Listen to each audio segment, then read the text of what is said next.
This is the main event of WrestleMania, WWE's most important match of the year. Nail it, and all will be well. But sadly, it often falls short, which can mean tough times for the whole company. But how good was each one, really? By looking at these main events through the three things that come together to make a story, we can see why some of them soared, why some were just okay, and why some flopped on their faces. And we're going to start in the F tier, and these are the main events where none of the three story elements worked. Number 40, WrestleMania's saddest spectacle, The Undertaker vs. Roman Reigns at WrestleMania 33.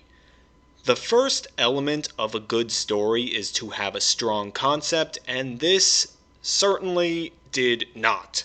It was the big dog Roman Reigns taking the yard from The Undertaker. Now, there's two things wrong here. First of all, it's vague. There is no real reason to get behind Roman Reigns taking some yard from The Undertaker. Like, why do we care about it? We weren't given a reason to. And number two, because we weren't given a reason to care about Roman Reigns, this story was pretty much gonna do the exact opposite of what it was intended to do. And that brings me to the second element of a successful story: have a good setup. This one did not.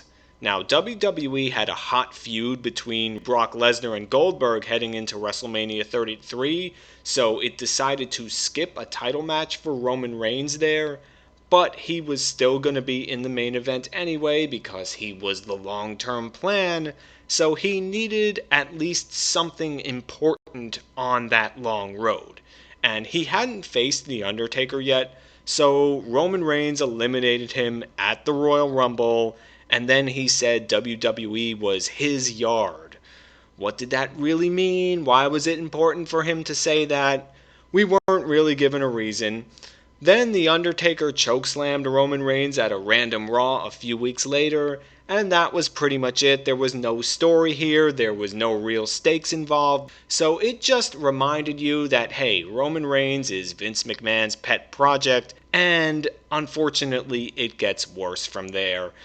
The third element of a successful story is to have a good payoff, and this is where the WrestleMania 33 main event really fell short.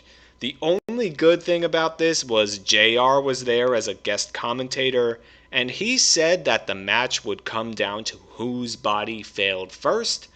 Unfortunately, this was more true than anyone wanted to believe, because by now The Undertaker was far from the man he was at WrestleMania's past. The gap between the fictional abilities of the character and the real abilities of the person who played him was growing every day, and that really took you out of the story. So the match started slow because The Undertaker himself was slow. Roman got the first decisive move with a spear through the announcer's table, but then Undertaker got him with a very bad looking last ride shortly after that. Then there was a tombstone that Roman kicked out of, and a tombstone spot that The Undertaker couldn't physically do anymore, so it just looked really, really bad. And then there was a Hell's Gate shortly after that, that even that looked sloppy and lacked dramatic tension no matter how much the announcers were trying to sell it. And we could go on from there. It was a few more agonizing minutes after that. Eventually, Roman Reigns got a big spear for the win. Now, the crowd respected The Undertaker enough to not rebel against the match like they did a year earlier and would do a year later, and we'll get to that very shortly. But in some way, that silent respect made this even more painful because this match, this main event, felt like a funeral. And unsurprisingly, everyone hated Roman Reigns even more after this main event. So, predictably, the story did the exact opposite of what it was intended to do. So this failed on all three fronts: bad concept, bad setup, bad payoff. It was the saddest thing I've ever seen in WWE, And that's why the WrestleMania 33 main event is ranked dead last on the list. The next year's main event would thankfully be livelier. Unfortunately, it was lively in the exact opposite way of what WWE wanted it to be. Number 39, The Great Fan Revolt. Brock Lesnar versus Roman Reigns at WrestleMania 34. Now, the concept here was that a full-time Roman Reigns would be fighting a part-time Brock Lesnar to take the title from him and prevent him from disappearing with it. So at least there's a story there, there's some stakes there, but it's insulting. Because after WrestleMania 33, this is the setup, Brock Lesnar became the new Universal Champion and promptly disappeared for most of the year. This was Vince McMahon's latest approach to try to get Roman Reigns over as WWE's top babyface. It was to annoy the fans with an absentee champion in the hope that they'll cheer for who he wanted to win the title so that it could come back to TV full time. The problem with this idea, like all the others before it, was that it was immersion breaking. Roman Reigns saying that Brock Lesnar was Vince's boy and bitching that he wasn't coming to work was the proof of this. We all knew who Vince's boy really was, and there was still no real reason to care about him. So anyway, Roman Reigns won the Elimination Chamber in 2018, and we were on for a rematch of WrestleMania 31. Now, no one liked this setup, it was a bad setup, but everyone thought the match itself at least would be fine because we remembered what happened at WrestleMania 31, and that at least Vince's fetish of him beating Brock Lesnar at WrestleMania for the title would finally be out of his system. Unfortunately, the high expectations and sense of relief, which helped the setup a little, wound up killing the payoff. At WrestleMania, the action was mostly a rerun of WrestleMania 31, with one exception. Unlike then, fans revolted against this match from the start. There were beach balls in the crowd, there were chants for CM Punk, everyone thought that Roman Reigns was going to do another one and got the win. That was a surprise, but it also felt like a burial because where was Roman Reigns gonna go after a beating like that? Anyway, it was a total disaster. It was an entire year of WWE programming, which annoyed all of us, wasted on this. And that's why WrestleMania 34's main event is ranked here at number 39. Now, the next main event on this list was fortunately not as rage-inducing. The problem was that it didn't evoke much emotion at all because it felt like it wasn't supposed to happen in the first place. Number 38, see you next year. John Cena vs. The Miz, WrestleMania 27.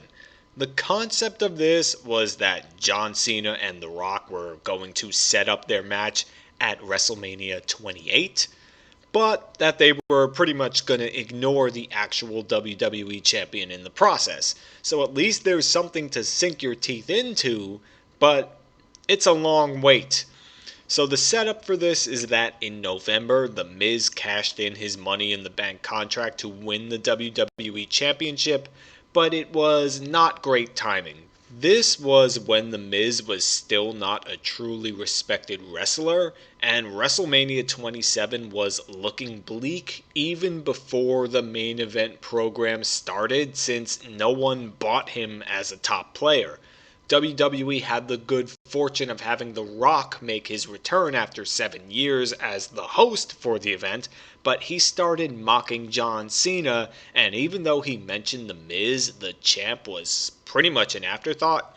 Cena won the Elimination Chamber and got the shot at WrestleMania, but the whole thing was about them, and The Miz was the third wheel. And that would carry into the match itself. So there was nothing to get excited for here. There was stakes, but there was nothing exciting. The problem was apparent in the payoff early on. Since no one really saw The Miz as important, the crowd was disconnected from this story, and this was during the Super Cena era, so there really wasn't much of a reason to root for either guy. If you watch the match and listen closely, you'll see that there's a baseline level of noise that doesn't change much for what either man did. The crowd pretty much came alive only when Alex Riley got involved in the match, but anyway, the action eventually went outside and there was a double countout, so The Miz was set to retain the title on the draw. And in a scathing condemnation of this story, the crowd pretty much didn't care. Even The Rock didn't get much of a pop when he came out, and the anonymous Raw GM thing came into place, which only reminded us why that angle sucked. And it took The Rock saying it doesn't matter to get the crowd finally back into it a little bit, and then he ordered the match to restart under no DQ rules, but the whole thing was just so obviously a pander. Fortunately, The Rock hit Cena with the Rock Bottom very shortly later, so we didn't have to put up with this for much longer, and that was the biggest pop of the contest. So, this story got its true job done. WrestleMania 28 was set up, but there really wasn't much of a point for WrestleMania 27. It felt like it should have been a random Raw, not WrestleMania. It was a pain to get there.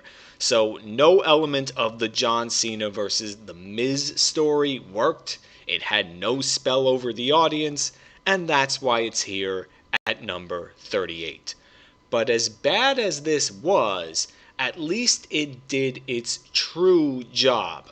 That wasn't the case in an even more controversial main event. Number 37, Desperation on Display, Roman Reigns vs. Triple H at WrestleMania 32. The concept of this was that the big dog, Roman Reigns, would overcome the Authority. And here's the setup. Vince McMahon might have gotten cold feet at WrestleMania 31, but that wasn't the end of his goal to get Roman Reigns over as WWE's next top hero. So the classic approach of having the underdog babyface take on the dominant heel champion didn't work. Therefore, he tried a new one. He wanted to mimic the Yes movement of WrestleMania 30 and get Roman over like Daniel Bryan. Vince conveniently ignored the organic connection Bryan had with the fans before that, and the result was disastrous. So there was a tournament for the vacant WWE title at Survivor Series in 2015, and Triple H tempted Roman Reigns with automatic entry to the finals if he joined the Authority. But of course, Roman Reigns, being the good guy that he is, refused and speared Triple H even after he won the tournament and the title, just so you really knew that he was the good guy. The celebration was short-lived. Sheamus cashed in his Money in the Bank briefcase and won the title then and there. So this set up a match between them at TLC, which Roman lost due to interference. No problem, he won it the next night on Raw by putting his career on the line, and then Vince McMahon got involved and forced him to defend the title in the Royal Rumble match where he would enter first. Roman got far, but Triple H conveniently entered at number 30 and eliminated him before winning the whole thing. Not a problem, Reigns got a title shot by winning a triple threat match at Fastlane, and then there were some dramatic confrontations between Roman and Triple H. So the execution of this was a little convoluted for my taste, but it was otherwise a workable story. There was just one problem. We had no reason at all to care about Roman actually succeeding in his quest. There was still no hook to get you behind his character, and so everyone knew what was really going on. Vince wanted Roman and was shoving him down everyone's throat. Immersion was broken, so it was clear to everyone but Vince that the payoff at WrestleMania 32 was doomed. And at the payoff, the match itself, you could see the warning signs already. Triple H's entrance with Stephanie telling everyone not to hope for a savior from the Authority was memorable, but it still insulted the viewer's intelligence because nobody wanted Roman Reigns as a savior at that point. And the crowd was completely behind Triple H for all of his moves and insults during this match. Even when he cheated, every move or taunt from Roman Reigns was loudly booed, so the result was that there was no payoff to Triple H's long periods of dominance because you didn't care to see Roman get a comeback. In the most damning condemnation of the match, the crowd cheered when Stephanie yanked the referee out of the ring after Roman Reigns hit a spear, although it was surprised when she got speared. And that surprise sort of carried over when Roman Reigns kicked out of the pedigree, but the boos returned. The crowd erupted into more open revolt with irrelevant chants as the match neared its end, and no one cared even when Triple H got his sledgehammer either. So there was a pop for the final spear, but that's because everyone was relieved that this match that went on for way too long was finally over. The WrestleMania 32 main event was a bit of a mixed bag because I appreciated it from an athletic standpoint, but as a story, it was a total failure. It broke the immersive experience from concept to conclusion. There was no way that you were going to be able to put Roman Reigns in the role of Daniel Bryan and succeed. It was never going to happen. Everyone knew this but Vince. So that's why it's here at number 37. WrestleMania 32 was a predictable disaster, but not all disasters are predictable. This next main event is a cautionary tale of what happens when you don't do what you should. Number 36, Plan B, Hulk Hogan vs. Sid Justice at WrestleMania 8. Unlike the previous main events we were talking about, this one didn't have such a terrible concept. It's that Hulk Hogan was fighting against a friend who betrayed him, who turned his back on him, and that's something we can all relate to. The problem is in the setup. Hulk Hogan and Sid Justice didn't feel like they had such a strong friendship that went south to the point where it took precedent over a title match at WrestleMania. It didn't feel like it should be a main event. It was a pretty paint-by-numbers setup. It starts at the 1992 Royal Rumble where Sid eliminated Hogan fair and square. Hogan paid his supposed friend back by enabling Ric Flair to toss him over and thus become the champion. Obviously, that pissed Sid off, so he pushed for a match between them at WrestleMania 8. And this could have worked if Hogan was the heel, because he did a pretty dick thing to his supposed friend, but that wasn't the case.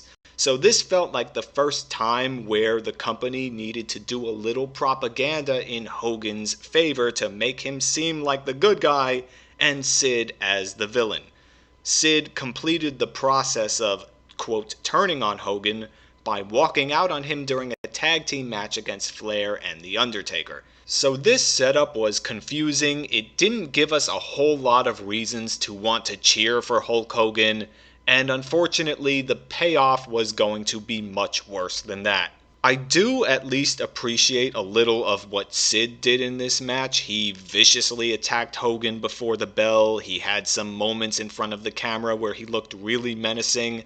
It felt like at least he was trying to sell how personal it was. I mean, hey, he was the one wrong to begin with. It really felt like Hogan wasn't doing a whole lot in this match. Then Harvey Whippleman got involved and Hogan won by disqualification, which sucked because it wasn't supposed to be that way.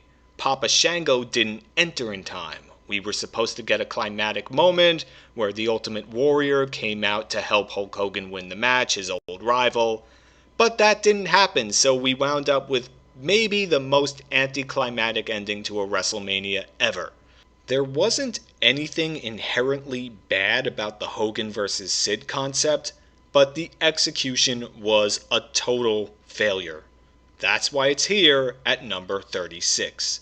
Speaking of concepts, the next main event on this list had the tackiest concept ever imagined for any WrestleMania match, period. Number 35, Sergeant Slaughter betrays America. Hulk Hogan vs. Sergeant Slaughter at WrestleMania 7. The concept of this was that Hulk Hogan would fight for his country against an Iraqi sympathizing Sergeant Slaughter during the Gulf War. Now, on some level, I can appreciate this because it's a concept that's going to evoke a lot of emotions, and that's what you want to do as a storyteller. The problem is that it's in absolutely terrible taste. The setup began in the summer of 1990 when two things happened. Iraq invaded Kuwait, and Sergeant Slaughter returned to the company around that same time. So Vince wanted to take advantage of this real-world event by turning Sergeant Slaughter, the supposed Marine Corps veteran, into an Iraqi sympathizer. And Sergeant Slaughter turned because he said America has too much freedom. So he goes native. He pals around with General Adnan, he adopts Arab dress, and he even gets boots from his biggest fan, Saddam Hussein.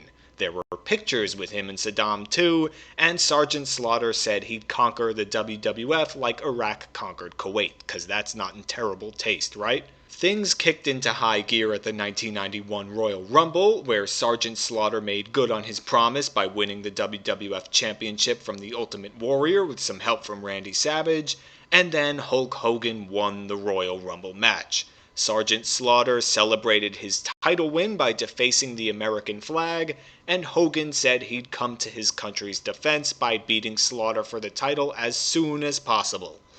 He also said that the war would end when he won the belt back. So the two appeared on dueling videos in the coming weeks supporting or opposing America, but unfortunately for Vince McMahon, the Gulf War ended a month before WrestleMania 7, so that sucked the air right out of the angle before the payoff. And the match itself was a tacky and confusing mess. There were chair shots that didn't result in a disqualification. There were also instances where the referee was going to count somebody out, even though he was allowing chair shots. I don't know how any of this makes sense. And this confusion really set the story back because Slaughter using stuff like chair shots while the ref had his back turned could have added a lot of tension to the match because he would be cheating, but that didn't happen. And we saw some really incoherent interference from General Adnan where he seemed to wind up helping Hulk Hogan.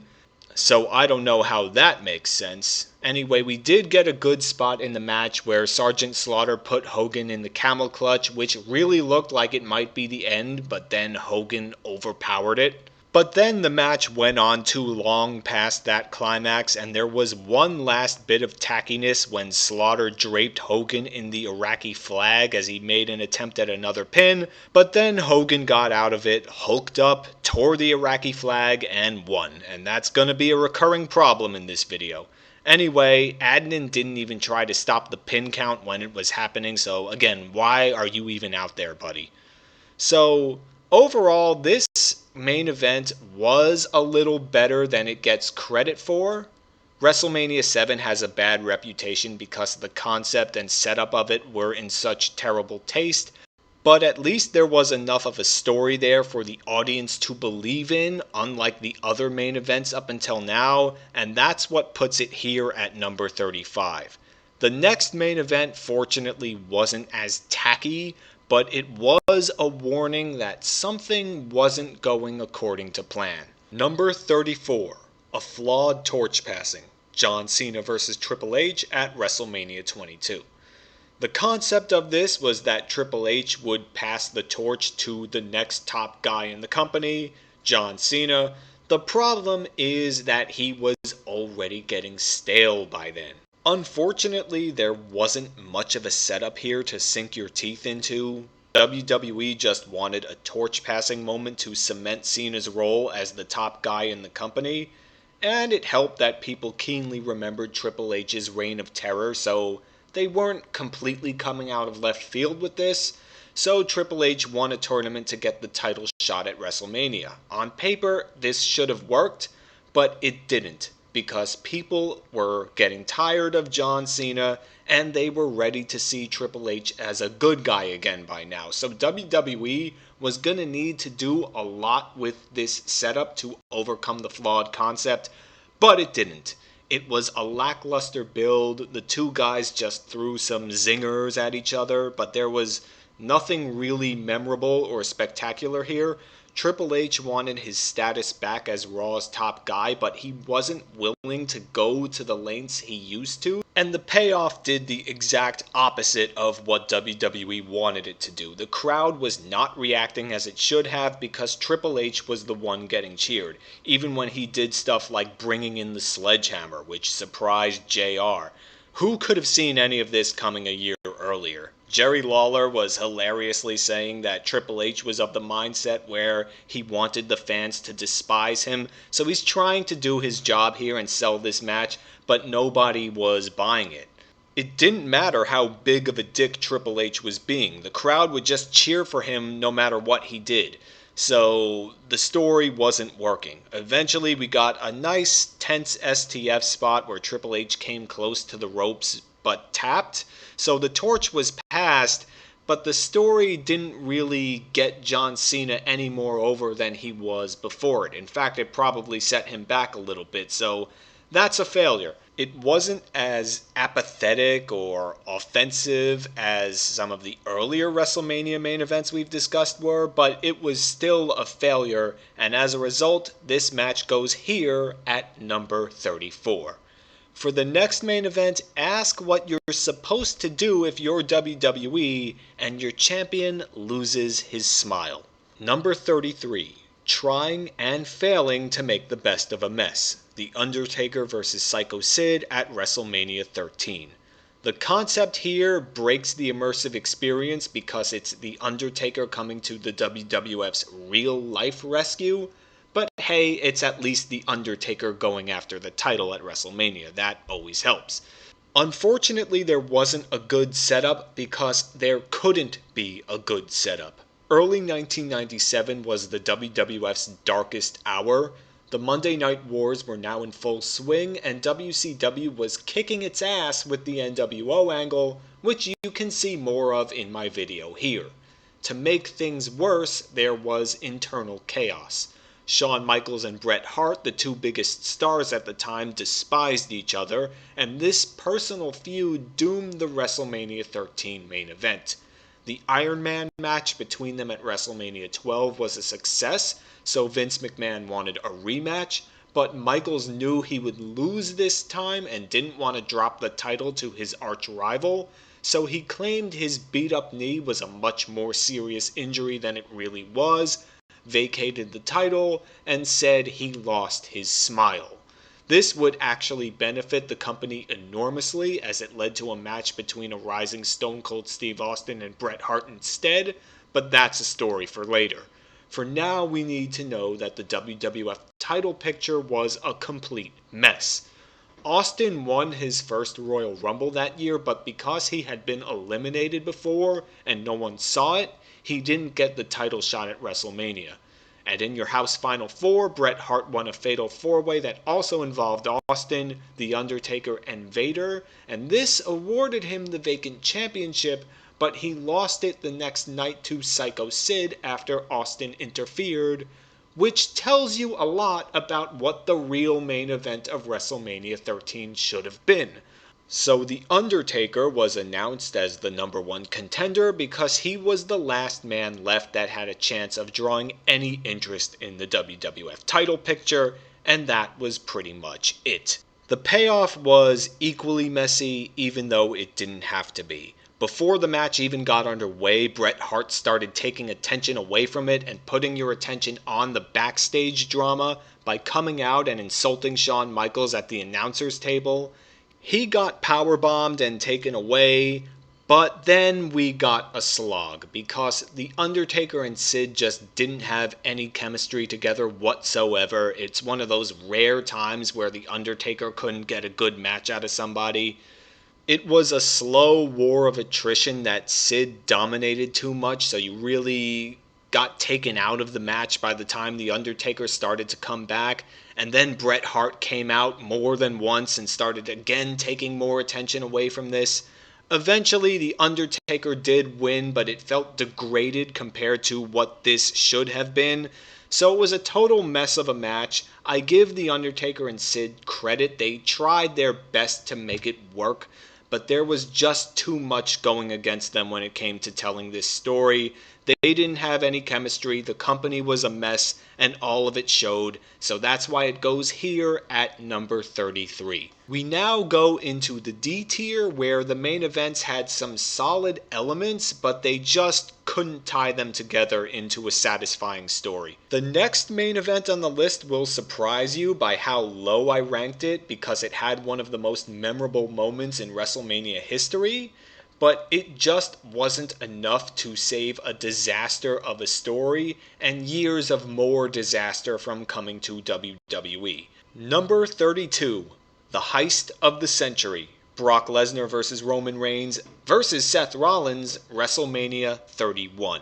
The concept of this was that a vague Roman Reigns character can and he will, unless there's a convenient escape hatch. The setup came in mid-2014, and this was a big time for WWE. It was focusing on the future, and events took place in those months that are still being felt 11 years later. The Shield broke up with Seth Rollins' betrayal, which paved the way for Roman Reigns to get the supermassive singles push WWE always intended for him. Meanwhile, Brock Lesnar was rebounding from a mediocre first year back with the company. He broke The Undertaker's sacred undefeated streak at WrestleMania, and then ended the Super Cena era at SummerSlam with a one-sided rout. So WWE was making it clear that Reigns and Lesnar were on a collision course, but there were two problems. Roman Reigns was cool in the Shield, but he clearly was not ready for the place Vince McMahon wanted to put him in. His positive reception was already diminishing even before the year ended. Suffering succotash wasn't doing him any favors either. Then there was Daniel Bryan, the miracle worker from WrestleMania 30, who was forced to vacate the title fans worked so hard to help him win due to a real injury. But he came back just in time for the 2015 Royal Rumble. So everyone was already writing the story themselves because it made perfect sense. Bryan would take on Lesnar in a David vs. Goliath story to get the title back that he never lost. Story question: can miracles happen twice in a row? It's a good concept, it's a great concept, but WWE had other plans. Vince wasn't going to listen to the fans this time. The 2015 Royal Rumble match was an even worse disaster than the 2014 match. It was, in fact, the worst in history. Daniel Bryan was eliminated early, and from that moment on, the crowd wanted nothing to do with it because it knew what was coming and didn't like it. Roman Reigns won the match to some of the worst boos I've ever heard, and not even The Rock could save him. So the setup was doomed right out of the gate. Roman Reigns' character hadn't been defined well after it left the Shield, and WWE's attempts weren't going to work now because no one was in a buying mood. And again, it didn't help that we had some legitimately cringeworthy moments like that infamous tug of war over the title. So expectations were very, very low for this main event, and that was probably the best thing that could have happened to WWE in the circumstances, because little did anyone know that Vince had already seen enough. As far as the payoff goes, let's just start by saying that this match was very good, because Brock Lesnar and Roman Reigns made it look so believable with how physical it was. But we're not here just to look at the match. We're analyzing it as part of an overall story. And the story was clear it wasn't working, because the crowd was booing any sign of life that Roman had when he was getting dominated so much by Lesnar, who they were cheering. Seth Rollins made his move, and the place went nuts as soon as his music hit. There was a thrill of a possible false finish because Brock Lesnar caught Seth Rollins when he was trying for his second curb stomp, but then Roman Reigns speared him in the middle of it, and then got curb stomped in turn and pinned. New champion, Seth Rollins. This ending was great, and for more reasons than just saving the company from what could have been a historic disaster. It was a surprising plot twist that yet made sense. Unfortunately, the flawed concept for this match, the terrible setup, and the backward reaction of the crowd meant that as a story, the WrestleMania 31 main event can only go here at number 32. The next main event had a much worse plot twist at the end, but at least it wasn't completely cringeworthy to get there, and it was rewarding someone who deserved to be in the main event of WrestleMania for the first time. Number 31, the bait and switch, Bret Hart and Hulk Hogan versus Yokozuna at WrestleMania 9. The concept of this was that the workhorse Bret Hart would be taking on the foreign monster in Yokozuna. This was an okay concept, the hard-working guy versus the monster who threatens to take everything he's worked so hard for can be a good basis for a story.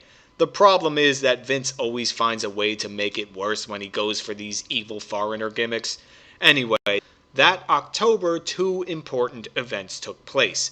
Bret Hart won the WWF title for the first time, and Yokozuna debuted as an unstoppable foreign monster who competed under the Japanese flag and had animosity toward America, because again, that wasn't in terrible taste. If Bret Hart rose slowly and reached the pinnacle through genuine organic appreciation for his body of work, Yokozuna was riding a rocket. He won the Royal Rumble, and it was on for WrestleMania. The Banzai Drop finisher in particular was sold as devastating, and Bret Hart found out during the contract signing. So all of this was good. Yokozuna actually did a good job as a monster heel, all things considered. But then Hulk Hogan lost his WrestleMania match and said he was challenging whoever won the main event. He said that Yokozuna would take the belt back to Japan, but Bret Hart would keep it in the United States. So again, you see this silly foreign heel gimmick doing its damage, and it was a grim foreshadowing. The match started with an emphasis on the size difference, so we're seeing it pay off what it set up earlier when Bret Hart took that Banzai drop, and this was smart. It got you invested in wanting to see Bret Hart find a way out of this. So he charges in courageously, he tries to trip Yokozuna with the rope, anything he could to mitigate his disadvantage.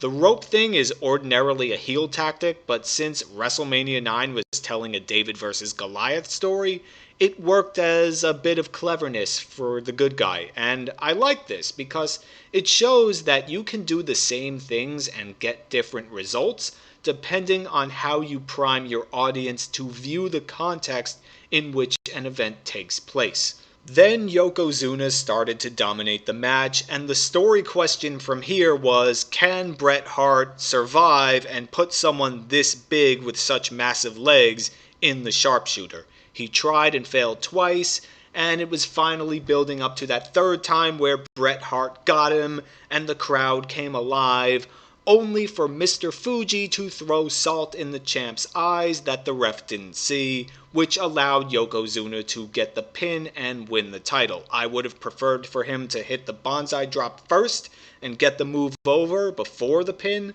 but that's just a nitpick. This was actually a decent match. It was a good payoff to the story it was telling about the rise of this monster. Yokozuna was a good athlete for someone of his size at the time, and Bret Hart was Bret Hart. He could have a good match with pretty much anybody. And it had a climatic ending. Not every ending is going to be a happy one. So all of that was good. This would have been ranked a lot higher if we didn't get what we got, which was Hulk Hogan coming out and making everyone look like an idiot. Because he did, I have to rank it here at number 31. The next main event was unique, to say the least. Number 30, the weirdest WrestleMania main event. Lawrence Taylor vs. Bam Bam Bigelow at WrestleMania 11. The concept of this was that a wrestler, Bam Bam Bigelow, wanted to recover his status against a celebrity. This reflected the times that the WWF was in, because times were tough in 1995. The first episode of WCW Nitro was still months away, but the company was struggling to find its identity in the post-Hogan, pre-Attitude lull, and it didn't think that Diesel versus Shawn Michaels was a good enough main event to attract interest, so it took a gamble. No one likes to be insulted by anyone that is higher status than them, so this was workable. We begin the setup at the 1995 Royal Rumble, where Bam Bam Bigelow and Tatanka lose to the 1-2-3 Kid and Bob Holly in a match for the tag team titles. But Lawrence Taylor is there, and he watched as Bigelow ate the pin, so Lawrence Taylor started to laugh because 1-2-3 Kid was much smaller than he was. And Bigelow didn't like this, he thought that his honor was besmirched, so they got into it. Bigelow felt humiliated, he wanted revenge, so he challenged Taylor to a match at WrestleMania. This works, this is a fine enough setup. Now, the WWF was smart about how it presented Taylor as the babyface, because laughing at someone who lost is kind of a dick thing to do. So they made him as an underdog by emphasizing Bigelow's weight and experience advantage. So it was nice, it was a consistent setup. And they cross-promoted the WWF champion at the time, Diesel, by having him train Lawrence Taylor to get ready for the match. So everything is fine here.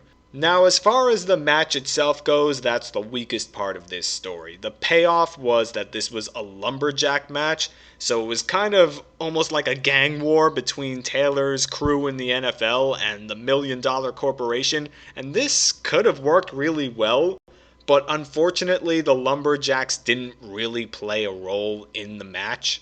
Lawrence Taylor actually looked pretty good for getting into the ring for the first time. He was explosive, he was physical. Now, Bigelow had control for most of the match, as the heels usually do. We see some really horrible looking submission attempts, and Taylor tried to come back with an explosive suplex, but Bigelow barely sold it. Then Bigelow went to the top rope and hit a corkscrew on Taylor, which looked like it should be the end or at least a thrilling near fall, but Bigelow rolled off and sold that he hurt his knee, which was awkward and took you out of the action because he didn't sell it after that. He just shut down Taylor's attempted comeback and hit a headbutt off the top rope. So what was the point? I don't know. Anyway, the match ended with Taylor doing his version of a Hulk up, and he won. It was kind of sloppy, but it was okay for a first match.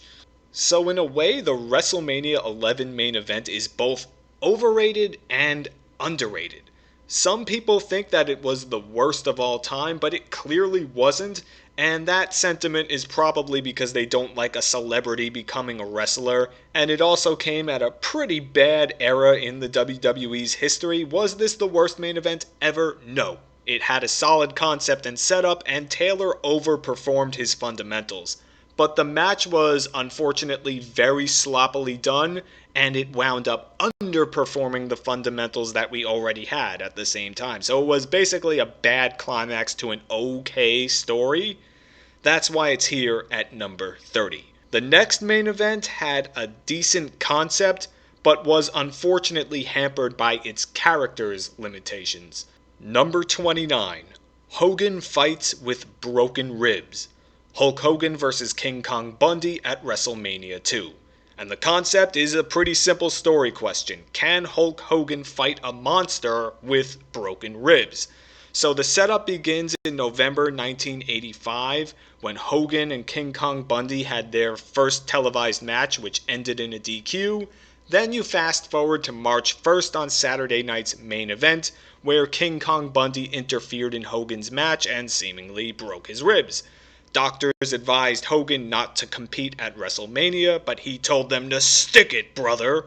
He'd see Bundy in a steel cage where escape was the only way to win. it was a decent hook for only a month's worth of build-up. So at WrestleMania, Hogan climbed the cage, ripped his shirt, and revealed his taped ribs, and that brought you into the match because it created tension.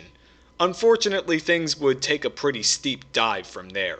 Bundy worked the ribs, ripped the tape off, tried to get through the door. Hogan stopped him several times, and this led to a moment where the crowd really got into the match because in one of those times it really looked like Bundy could escape as Hulk Hogan was there twitching on the ground, and that was a really nice touch. It created a lot of tension. But then Hogan did the Hulk up thing that ignored all pain in every aspect of the story so far, and he won in an anticlimax. So this match was too fast and yet too slow at the same time. So this was another main event that both overperformed and underperformed its fundamentals in a way, and you gotta give Hogan credit. Even though nobody likes him today, the company really benefited from having him in the hero role back then because people were invested in his success. And so setting him up against a monster like Bundy while he was injured in a cage created a lot of drama. But there was a downside. The way Hulk Hogan's matches ended sucked. And this isn't the first time nor the last that you'll see this on the list. So that's why it's here at number 29. The next main event was the last and best of a WrestleMania trilogy as far as story goes. Number 28, the war to settle the score. Roman Reigns vs. Brock Lesnar at WrestleMania 38. The concept of this is that the tribal chief Roman Reigns finally gets his big win at WrestleMania on the now heroic cowboy Brock Lesnar. So Brock Lesnar left the WWE for a while after WrestleMania 36, and obviously Paul Heyman became Roman Reigns' wise man then. But Lesnar returned at SummerSlam in 2021 and claimed that Heyman was still working for him and not Roman, so this was good. This created some tension. Lesnar tried to divide the two from each other at this time, and it all led to a match at Crown Jewel, which Roman won, but only with help from the Usos, so Lesnar wasn't going away. Things got so bad that Roman actually fired Heyman for a while, and it was all supposed to pay off at a rematch at Day 1 to open 2022, but this was still during the pandemic and Reigns tested positive for COVID, so the match was called off. He then anticlimactically reunited with Heyman soon afterwards, so a lot of the tension got sucked out. The story dwindles from here. Brock Lesnar instead won the WWE title on Day 1 and challenged Roman to a unification match. Roman declined, so Lesnar entered the Royal Rumble after he lost the title back to Bobby Lashley. Then he won the Rumble and challenged Roman, but also won the title back at Elimination Chamber. We got some good segments out of this, playing off the new villainous alignment for Roman and heroic alignment for Brock Lesnar, plus Heyman's new loyalty to his old enemy. But this was really starting to get convoluted at this point, and as far as the payoff goes, by that point, if you saw one Roman Reigns versus Brock Lesnar match, you saw them all. I liked how it started with Lesnar taking off his huge MMA gloves at the bell and making Roman look nervous. I mean, he never did beat his old rival at WrestleMania after all. So Lesnar dominated early, but it was mostly a finisher fest, and at that point, as far as my opinion goes, it just sucked a lot of the potential storytelling out of it for me because I saw it so many times already, so it didn't catch my attention. I did like how Heyman was screaming, "Rise up, my tribal chief, this is your moment." It was a nice touch, but again, it was an anticlimactic ending because Roman rose and hit the spear, and that was basically it. At this point, between these two, we needed to see more drama, and it felt more ordinary because we saw it so many times before. So that's why I'm ranking it here at number 38. The concept was interesting because of the alignment and allegiance changes, but the build-up was cluttered and the match was cookie cutter by that point. The next main event on the list could have been a lot more, but it had the worst possible timing. Number 27. The game endures the pain. Triple H vs. Chris Jericho at WrestleMania 18. The concept of this was that Triple H would complete his injury odyssey to the title at last. The setup begins on January 7th, 2002, when Triple H returns to Madison Square Garden, fully healed, with a tremendous roar. He was a villain when he went out, but everyone respected his determination to get back in the ring, so that was all that was needed as far as turning him babyface went. It was completely understandable. Unfortunately, his timing was really off in so many ways for a memorable babyface run. Stone Cold and The Rock were busy feuding with the NWO who had come into the company, so Triple H's program with Chris Jericho didn't feel like the most important thing heading into WrestleMania 18, despite him winning the Royal Rumble, because Jericho just wasn't the ideal champion for this time. To make matters worse, the story became yet another episode in the McMahon family soap opera, which everyone was getting tired of by now. Triple H and Stephanie's marriage was shown to be shaky, so she faked a pregnancy to try and repair it, but Linda told him the truth and Triple H called for a divorce. Then he briefly lost his title shot thanks to Stephanie being the guest referee at a match between him and Kurt Angle at No Way Out. But then the Ric Flair vs. Vince McMahon storyline got involved in this one, and Triple H gained the shot back the next night on Raw. And there was a divorce settlement where Triple H lost his dog to Stephanie, who now aligned with Jericho, and whose limo driver accidentally ran the dog over. So that's a good way to stir up emotions, but to me it just felt tacky. Triple H naturally wanted revenge though, but only got attacked in his injured quad with a sledgehammer for his efforts. And Stephanie said afterward that the limb was hanging on by a thread. So they did a good job setting up an angle going into the match.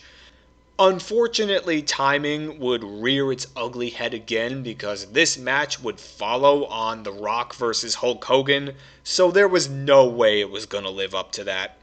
So the match basically was all about Jericho going after the injured leg of Triple H, and there was also Stephanie there to cause chaos, so it was an uphill battle for Triple H. The company did a good job in creating drama heading into this match, and there was a callback to that fateful night almost a year earlier when Triple H got injured, because Jericho put Triple H on the announce table and tried to lock in the walls.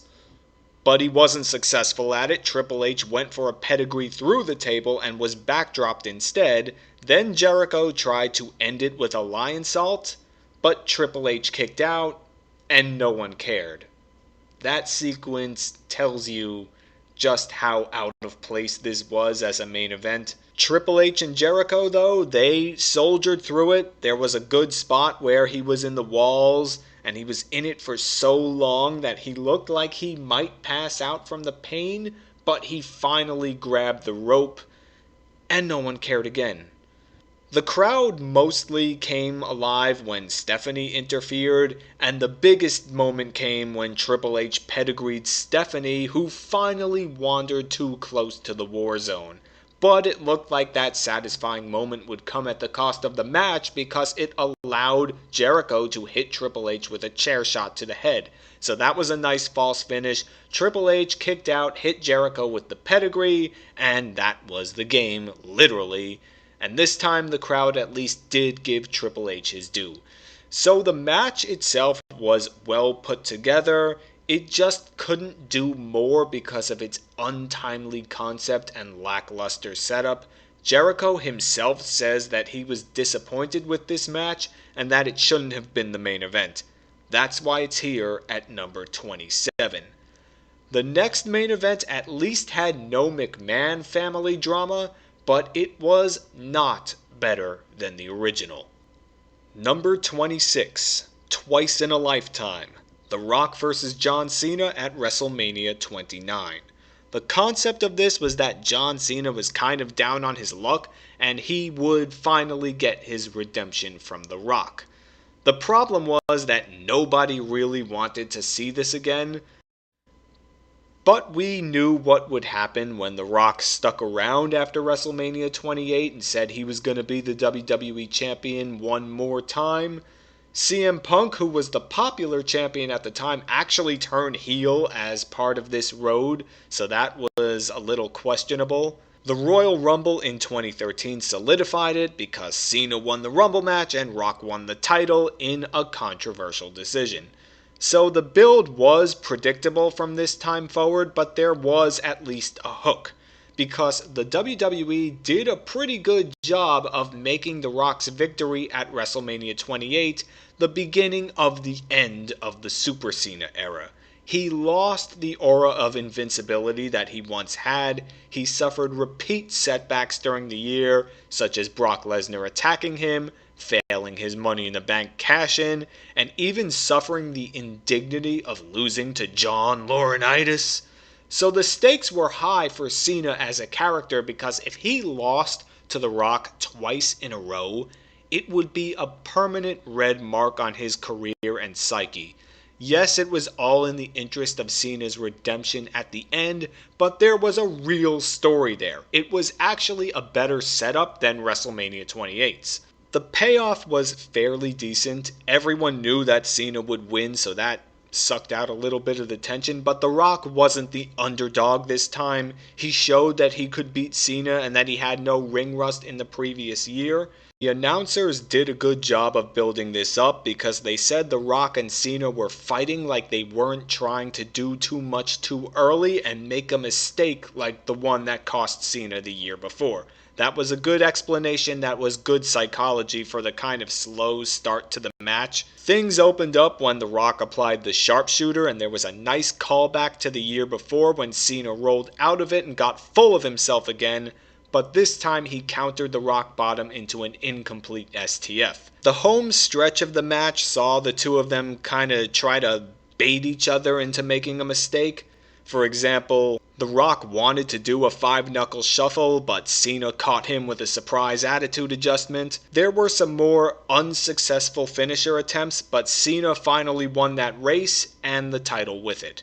Overall, I'll say that the match itself didn't give off quite the same desperate feel for Cena that the build did, so that was a little bit jarring, and the concept was played out by that point. I think the whole Cena desperation angle could have worked much better heading into the first match, but it was what it was.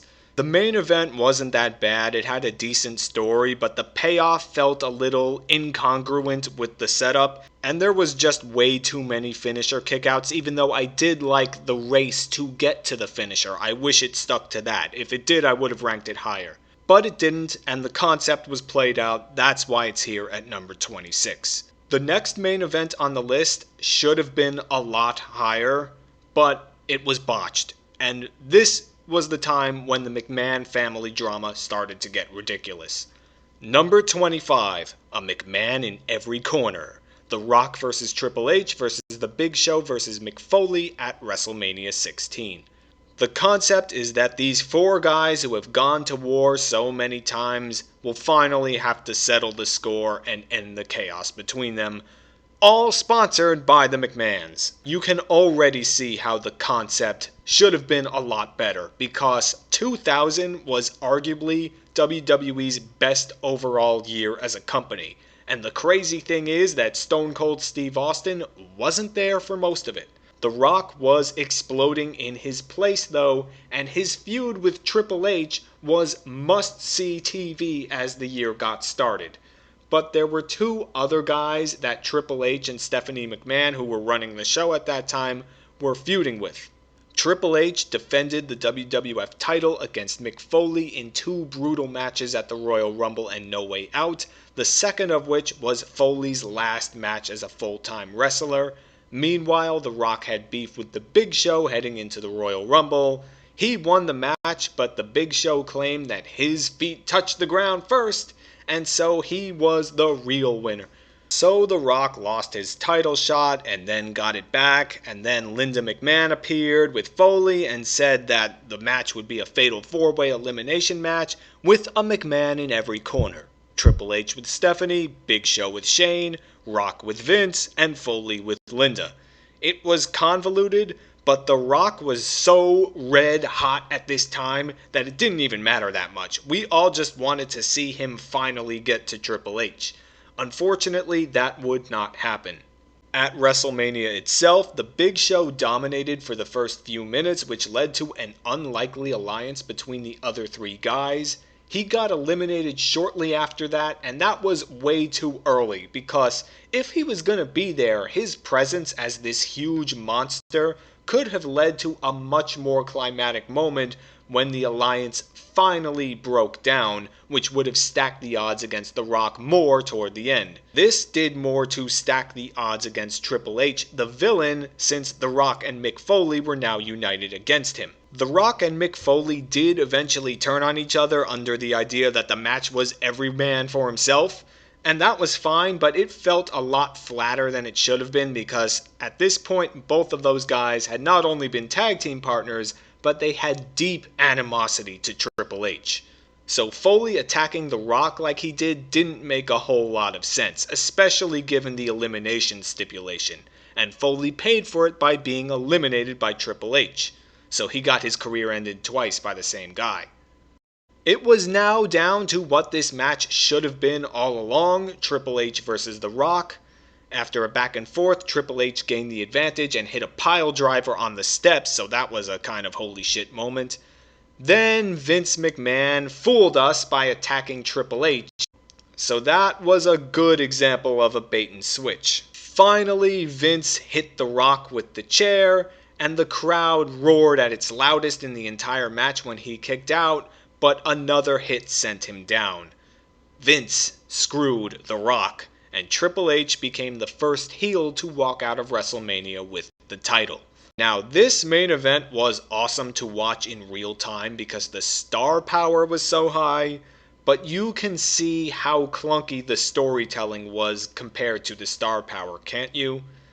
This was the start of the overexposed McMahon family drama that I talked about earlier, and it began to overshadow the wrestlers themselves. Not yet, but you could see the direction. The real WrestleMania event happened at Backlash a month later, when Stone Cold Steve Austin came back to help The Rock finally beat Triple H and the McMahons. If that were the case at WrestleMania itself, this would go much higher, but it wasn't. So as awesome as this era was, I can't put the WrestleMania 16 main event any higher than number 25. We have now reached the C tier, and these are the WrestleMania main events that had good concepts and executions, but somehow let us down in the end. The next main event was truly historic, but WWE made damn sure that it didn't live up to its potential. Number 24, Becky becomes the man.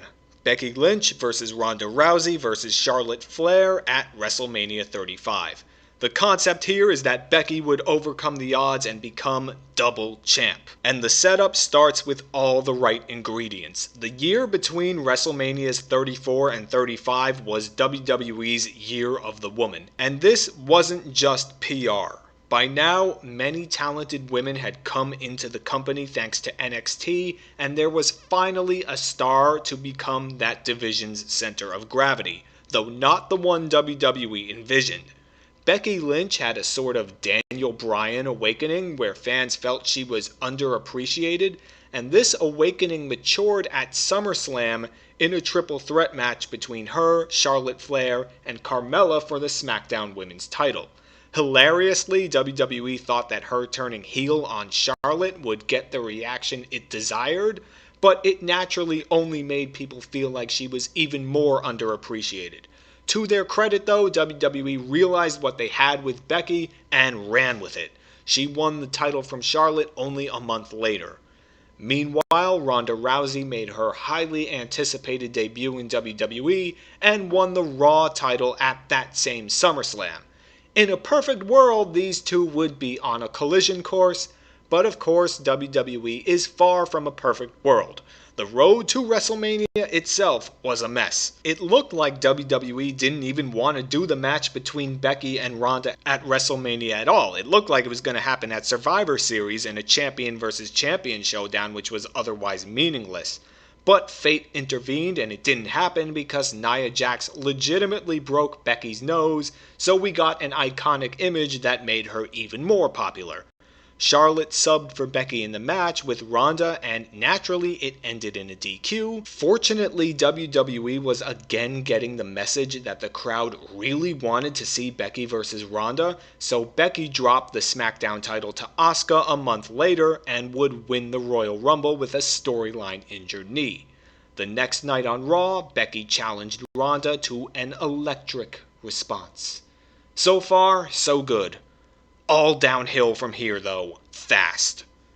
Nobody wanted to see Charlotte in this match, but more McMahon family business got on TV and Becky was suspended for refusing a medical exam on her knee. So Charlotte replaced her again, but she defied the suspension and attacked them both and got her title shot back at Fastlane when Ronda interfered with her match with Charlotte and got her DQ'd. Then Charlotte won the SmackDown title from Asuka on a random show, and all the gold got involved.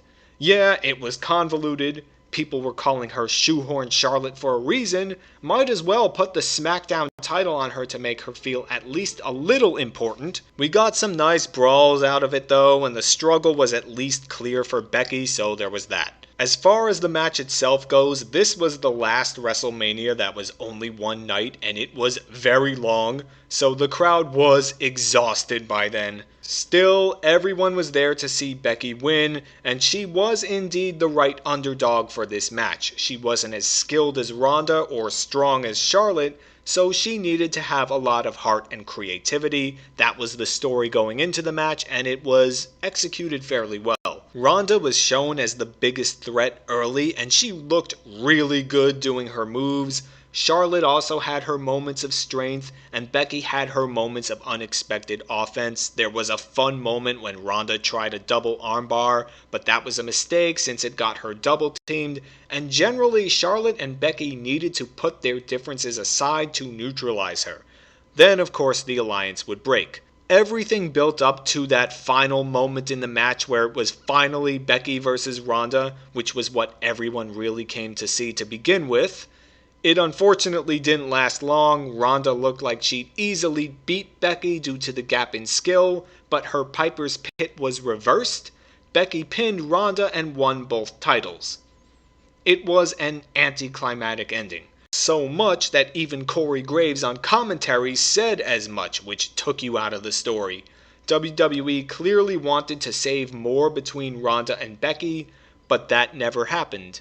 That's the wrong approach to take to WrestleMania in the first place, which is why this main event can only be ranked here at number 24. The next main event did reach its potential, but its winner didn't. Number 23, The Ultimate Challenge, Hulk Hogan vs. The Ultimate Warrior at WrestleMania 6. The concept of this is simple and always effective. The old lion versus the young lion for the crown. Hulk Hogan had been on top of the wrestling world since 1984, but he was going to be 37 in 1990, and Vince McMahon was finally looking for the next big star. Unfortunately for him, the search would take almost a decade. At the time though, the Ultimate Warrior was hot and entering his prime. His victories over Andre the Giant seemed to prove that he was the guy, and so Vince was ready. Hogan warned that Warrior wasn't going to work as the number one guy, but everybody knew he was only trying to protect his spot, and so the setup was fairly simple. The two had a brief confrontation at the 1990 Royal Rumble that left the door open to prove who was better, so Hogan issued the Ultimate Challenge, title for title, to see who was the strongest. It was your generic Shonen Jump story, but the stakes were so high and the people involved were so hot that the crowd was into it. Obviously, a match between Hogan and Warrior wasn't going to be the most athletic sort of match, but there was a lot of showmanship. It started as a test of strength that Hogan seemed to lose at first, and he sold that his knee was damaged after taking an awkward tumble over the top rope. Unfortunately, he then ignored it almost immediately and regained control, putting us through minutes of rest hold that seemed like they would never end. Things picked up when the two clotheslined each other, and it threatened to end in a double countout, which upped the tension, but both guys got up. Then Warrior did his own version of the Hulk up, and wound up bear hugging Hogan much as Andre the Giant did 3 years earlier. And like with Andre, Hogan got out of it at the last second. The match ended in a kind of weird sequence where both guys went down and revived too quickly.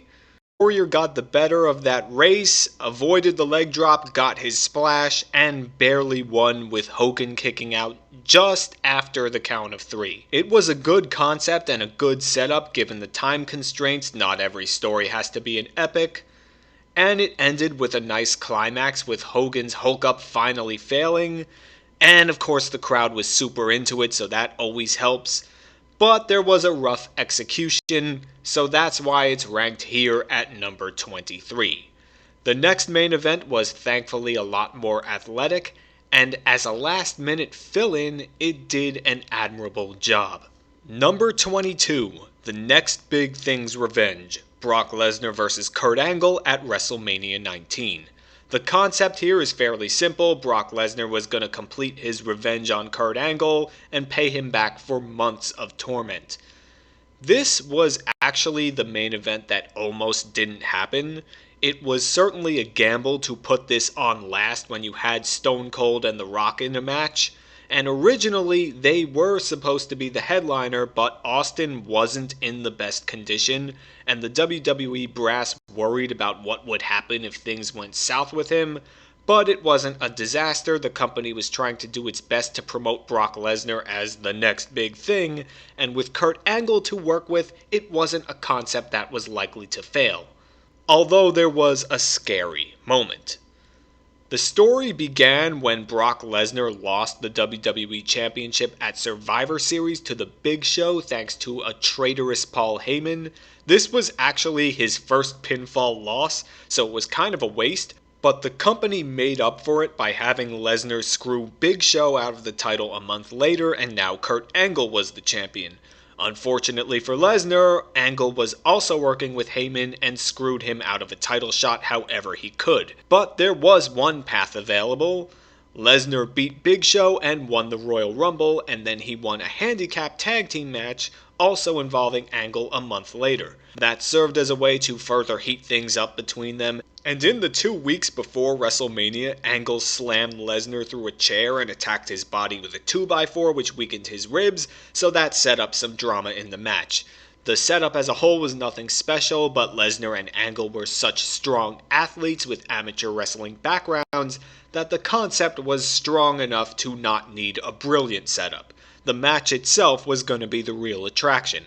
The match started as a pure wrestling contest, but Lesnar was selling the beating that his ribs took. This and the experience advantage allowed Angle to gradually take control. But there were times when Lesnar was so strong that he just had his moments. Lesnar had his best shot when he went to the top rope and hit that infamous shooting star press that he botched and landed on his head, and he got a concussion from that. It was a scary moment. Fortunately, Kurt was a pro, and another F5 won the match because they needed to end it there. There was honestly nothing bad about this, but there was nothing spectacular about it either, so that's why it's here at number 22 in the C tier.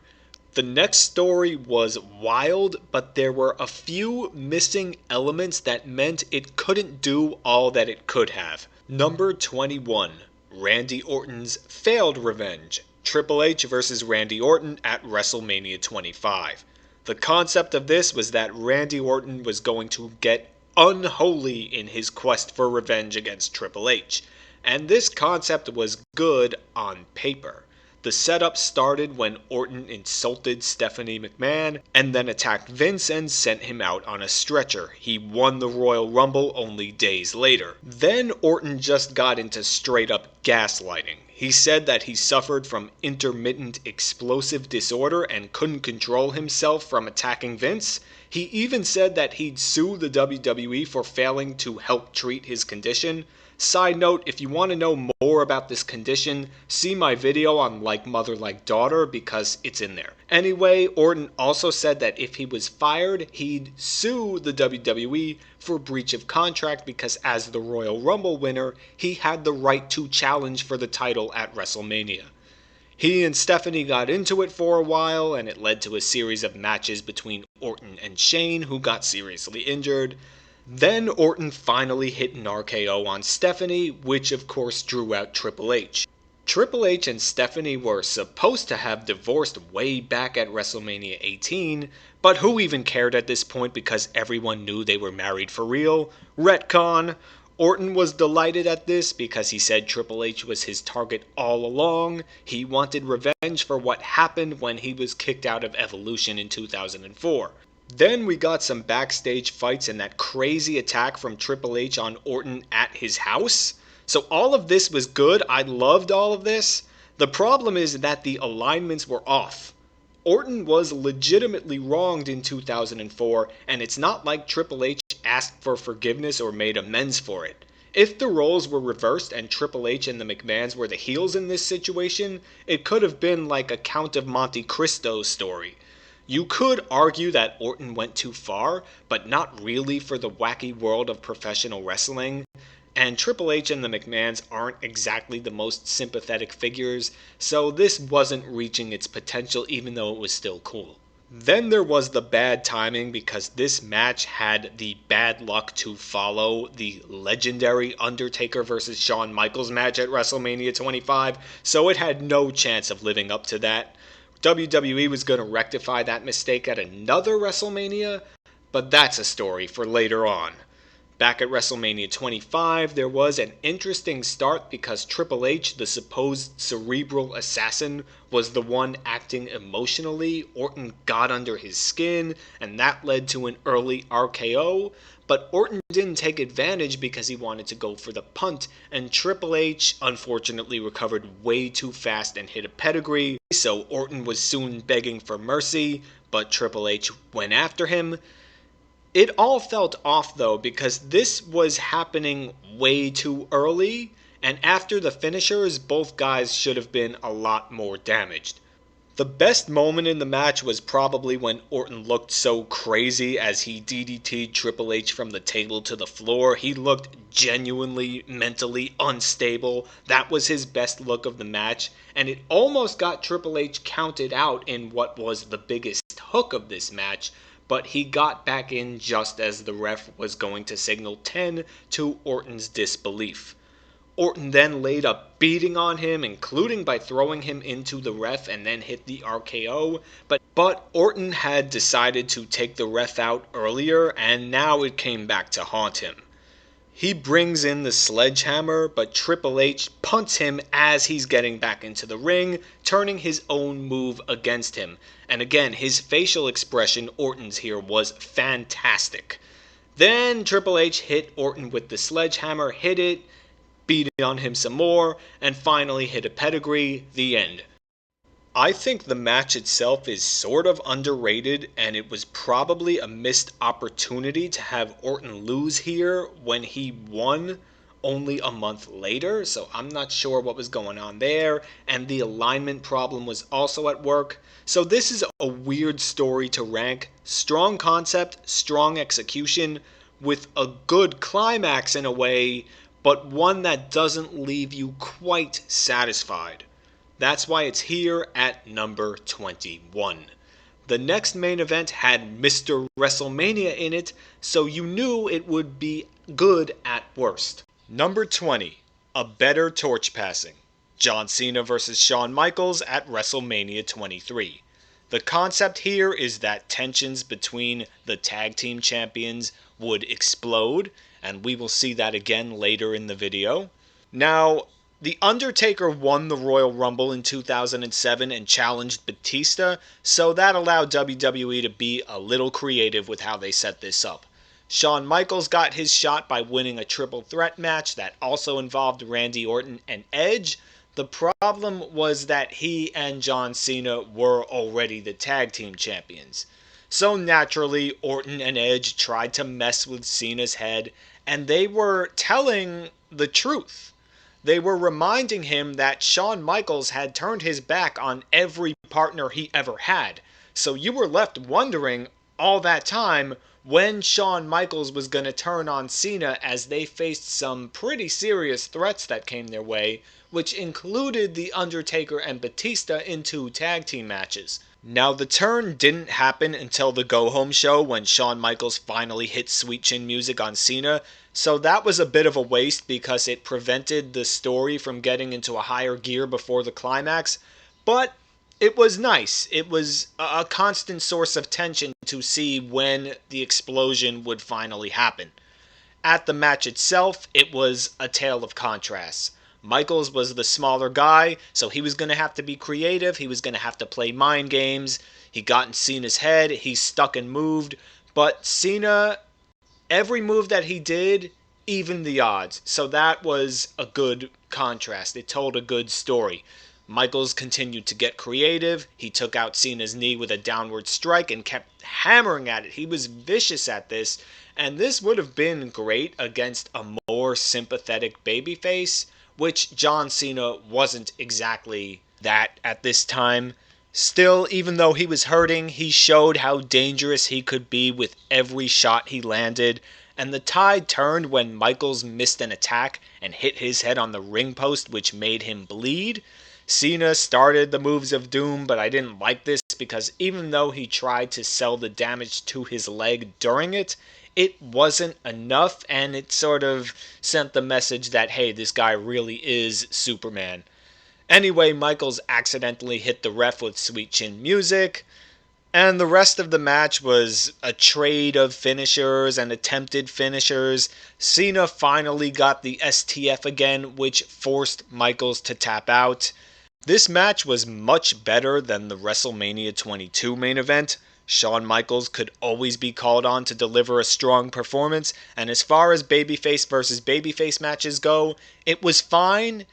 It kept both guys on the good side, but gave us a little edge with that constant tension of Cena watching over his shoulder, though Cena not selling his leg toward the end of the match annoyed me. So that's why it's here at number 20, because the Super Cena stuff could really ruin a story by being so anticlimactic. We've now reached the B tier, and these are the main events that had a good concept and execution, but had one little flaw that meant they still couldn't reach their full potential. Anyway, the next main event took place in some of the most difficult circumstances the WWE had ever faced, and it did a good job in them. Number 19, The Chosen One arrives. Drew McIntyre vs. Brock Lesnar at WrestleMania 36. Concept simple. Drew McIntyre beats Brock Lesnar and finally fulfills his destiny to become world champion. The setup is that by 2020, Brock Lesnar had held the top title in WWE for more or less 3 years and then go off TV for a long time, and everyone was getting tired of this by now, but Vince McMahon's fate finally intervened. Big things were about to happen to both the WWE and the world. With Roman Reigns drafted to SmackDown to boost its presence on Fox, Vince was finally ready to go in a new direction with Lesnar. And now Lesnar did something unconventional. He entered the Royal Rumble match despite being champion because he thought there were no worthy challengers left, so he'd eliminate them all and not have to work at WrestleMania, because why work at all? He entered first and did just that until Drew McIntyre came during the middle of the match, and we got a stare down that looked like it was something out of Deadliest Warrior. It looked like a Spartan versus a Viking in there. Ricochet ended that with a low blow, and McIntyre capitalized with a Claymore that eliminated Lesnar. Everyone knew what was going to happen after that, but we were all cool with it because we got the preview and it was awesome. McIntyre won the Rumble. Now, the build couldn't live up to that. It was pretty academic from there. And of course, a little something called COVID hit, so that made things worse. Even though it may not have been anything special, the Rumble itself was enough to get the point across. Everyone was invested because they wanted to see what would happen when these two BMFs went to war. Sometimes that's all you need. Unfortunately, again, the bigger story was the pandemic, and it forced the most unique of all WrestleManias. One in the WWE Performance Center with no fans in attendance. Now, the question is that going to make the match horrible? The match itself followed the basic Brock Lesnar formula. There was no real variety, but the moves were intense.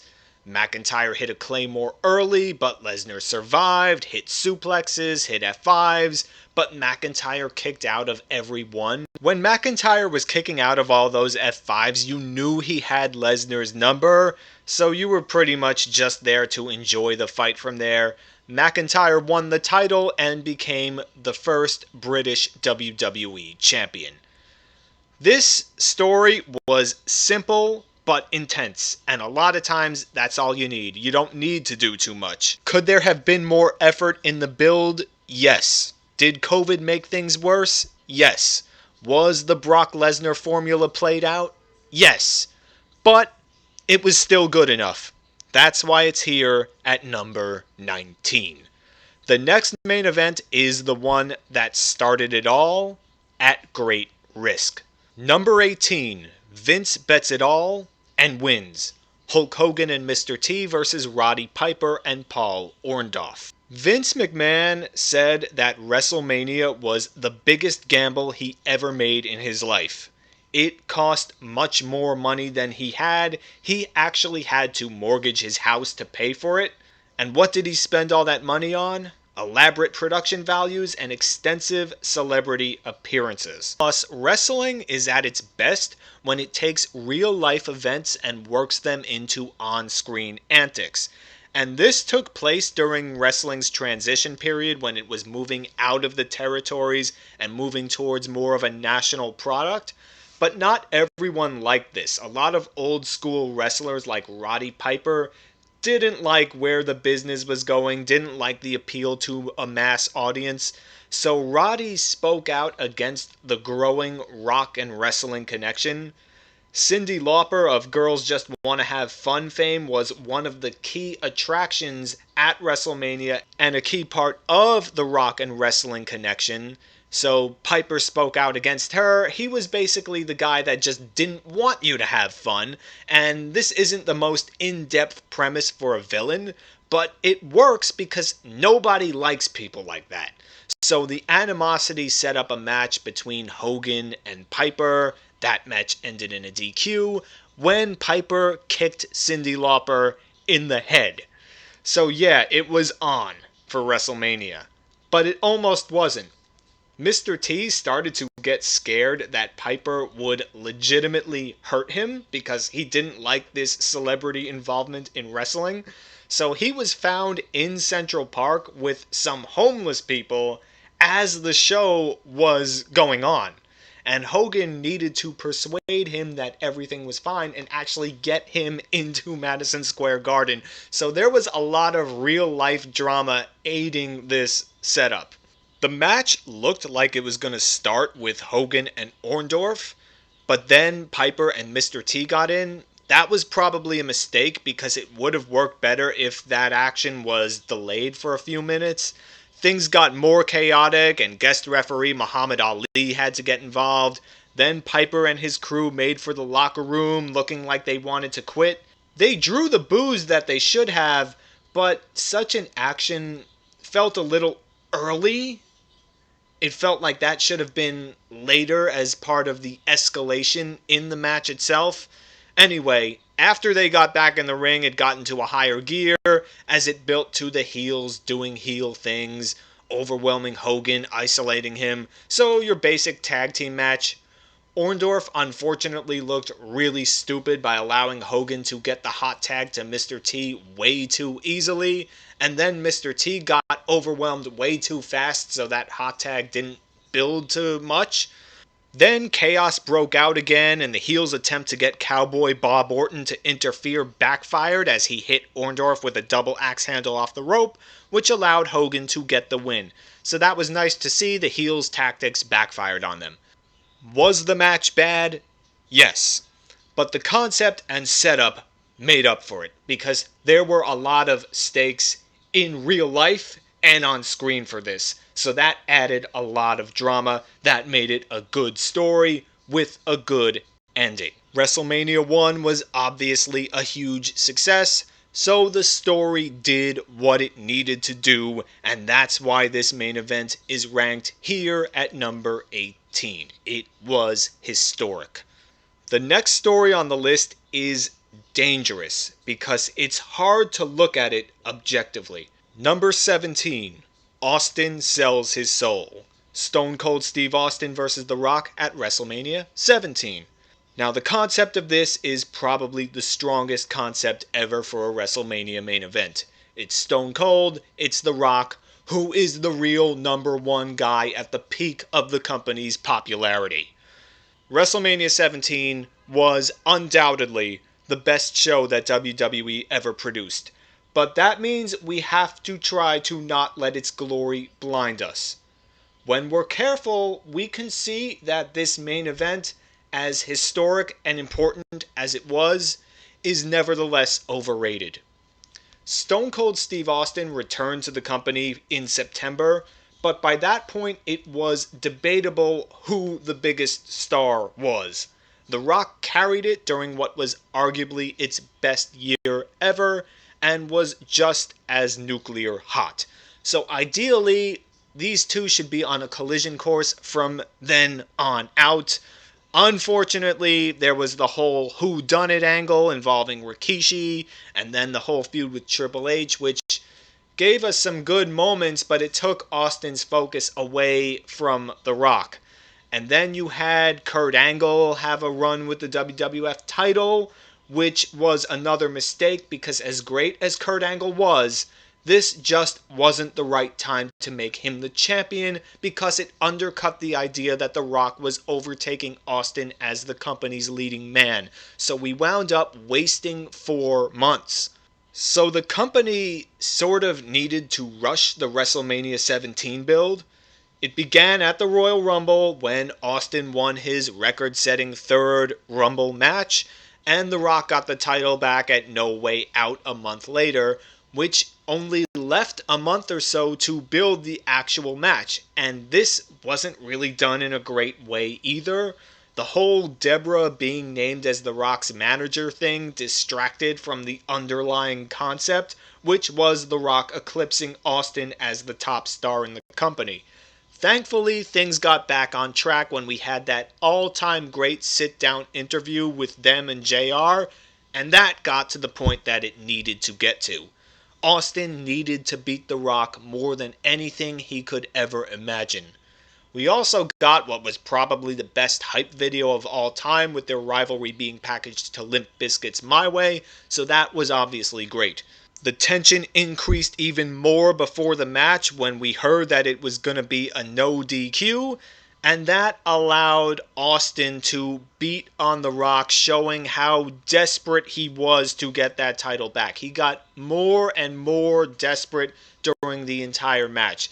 His brutality seemed to exceed the normal Stone Cold brutality, and he would break out things that he hadn't done in years, like the $1 Million Dream when he was the Ringmaster.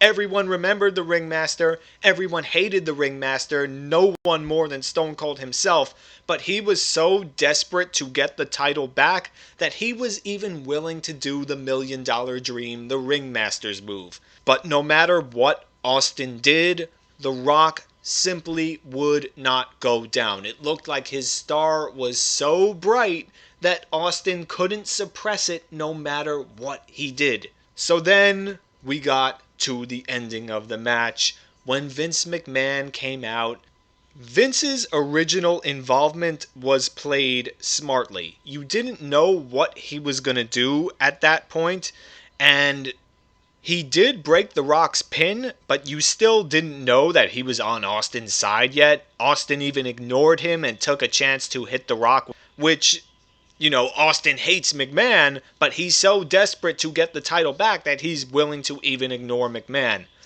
But soon after that, the cat was out of the bag. Austin ordered Vince McMahon to bring him a chair, and then the conspiracy was out in the open. The final sequence of the match saw The Rock still kick out of damn near everything, and a more and more desperate Austin. It took 16 chair shots to finally bring him down, but the crowd cheered.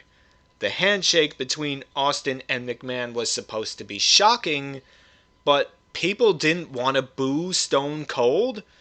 So this story failed in its goal. And tellingly, WWE didn't even list it on their recent 30 most villainous turns of all time countdown. Austin himself says it was the biggest mistake of his career. And when you combine that with the lackluster build that we should not have gotten, we should have gotten a much better setup to this, given the star power involved and the strength of the concept. I can't rank it anywhere higher than number 17, guys. I just can't. The next main event is easy to miss, but it was critical as part of one of WWE's best ever stories that actually did work. Number 16, Macho Man's Finest Hour. Macho Man vs. Ted DiBiase at WrestleMania 4. The concept here, old enemies Hulk Hogan and Macho Man align to make a new champion. WrestleMania 4 was part of the bigger story leading to WrestleMania 5. It began in the summer of 1987 when Randy Savage turned babyface. This guy used to be a terrible heel who went on national TV with a shirt that said Hulk Who, but he gradually got over with the help of his real wife, Miss Elizabeth, who was the opposite of him. She was so polite and unassuming. His possessiveness of her added to his heel persona, but she helped to solidify his turn to good. And in the fall of 1987, she begged Hulk Hogan to save him when he was under attack. And so the Mega Powers were born. But there was a problem. Hulk Hogan had to leave for a bit to shoot a movie, so the company finally needed a new champion, at least for now. The solution was to have Hogan lose the title unfairly to his old enemy Andre the Giant. Ted DiBiase then tried to buy the title, but that was considered invalid, so Andre the Giant was stripped, and a tournament was set up for WrestleMania 4. Naturally enough, Savage and DiBiase are the main event. The tournament itself increased the threat of Ted DiBiase winning the title, so that's also a good part of this setup. He only had to win 3 matches where Savage had to win 4. And he also had Andre by his side while Savage had Miss Elizabeth. And Jesse Ventura on commentary goes, would you rather have Andre or Miss Elizabeth with you in a fight? Yeah, Jesse, we'd all rather have Andre, who made himself felt immediately by trying to trip Savage during the match. This was a decent contest. Andre's presence forced Savage to send Elizabeth backstage with some kind of orders. We all knew what was coming. The crowd roars, anticipating what it means. She comes back with Hogan, who evens the odds with Andre. Still, those distractions wound up costing the Macho Man at first. Exhaustion was setting in. Savage looked like he missed his best opportunity by failing to hit the flying elbow, but the heel's villainy would turn against them in the end. Andre's distraction of the ref backfired. In trying to prevent Savage from getting to the ropes, he forced Earl Hebner to turn his back, so Hogan hit DiBiase with a chair. Flying elbow, win. It was kind of heelish tactics to do that, but the heels already opened that door, so no one cared. This did everything that it needed to do. It was as good of a first act as you're going to get. There's a few things I can criticize about it because I think Savage's exhaustion felt a little bit rushed, and a few more minutes of Ted DiBiase going on the offensive would have helped. But the story accomplished what it was supposed to accomplish. It got Savage over as the champion and set up the next year's main event. So that's why it's here at number 16. The next one on this list finally lets us see Roman Reigns at his best. Number 15. The Tribal Chief solidifies his dominance. Roman Reigns versus Edge versus Daniel Bryan at WrestleMania 37. The concept here, Roman Reigns defends the Island of Relevancy from Daniel Bryan and Edge. Setup, Roman Reigns returned to WWE in August 2020, but this was a different man. The big dog was gone, the long-awaited heel turn had finally come, and what a heel turn it was. His feud with Jey Uso showed us what this new character was all about, and it was already an all-time great. Meanwhile, Edge made his shocking return at the Royal Rumble earlier in the year, but came up just short. This time he said he was going to win and reclaim the title he never really lost because he had to retire all those years ago. Edge made good on part of his promise, even though he entered first. Reigns then taunted him after that because Roman wanted to fight Edge at WrestleMania. If Edge didn't choose him, if Edge, the Rumble winner, didn't choose to main event WrestleMania with Roman Reigns and instead main event it with someone else, that would undercut all of his claims about being the head of the table, the breadwinner in WWE, and so on. That was a real source of tension early in the story. So Edge made his decision at the Elimination Chamber. He would indeed go against the Tribal Chief, but there was another challenger. Daniel Bryan won SmackDown's Elimination Chamber match and secured a title shot against Roman right there and then. Naturally, he lost easily, but not before getting the Tribal Chief in the yes lock, so of course Bryan wanted another shot. He got it at Fastlane and it ended in a DQ, but not after Roman Reigns was tapping to the yes lock, revealing some of that inner vulnerability to the Tribal Chief, so the match for WrestleMania was made. It was a better setup than most triple threat matches will ever get. Roman's desperation to get Edge to challenge him at WrestleMania was evident in the match itself too, because he couldn't lose the title at his first WrestleMania after winning it. So much for the Island of Relevancy then. He had an imposing facade, but you could still see that underneath he was terrified. Fortunately, he had his Stockholm Syndrome sycophant Jey Uso out to help him. No DQ after all, it's a triple threat, and things get nasty from there. Edge used an elevated DDT to Jey on the stairs, and he was hauled out. Bryan took control and eventually got Roman in the yes lock. That was another source of great tension. Everyone remembered WrestleMania 30 in similar circumstances, not to mention what happened a month earlier. But it didn't happen at that moment because Edge broke it up and got yes locked in turn. Then Roman broke it and took control, looking menacing again, but also desperate. His expression when the crowd said that he sucks was impeccable. It was like he still had something to prove.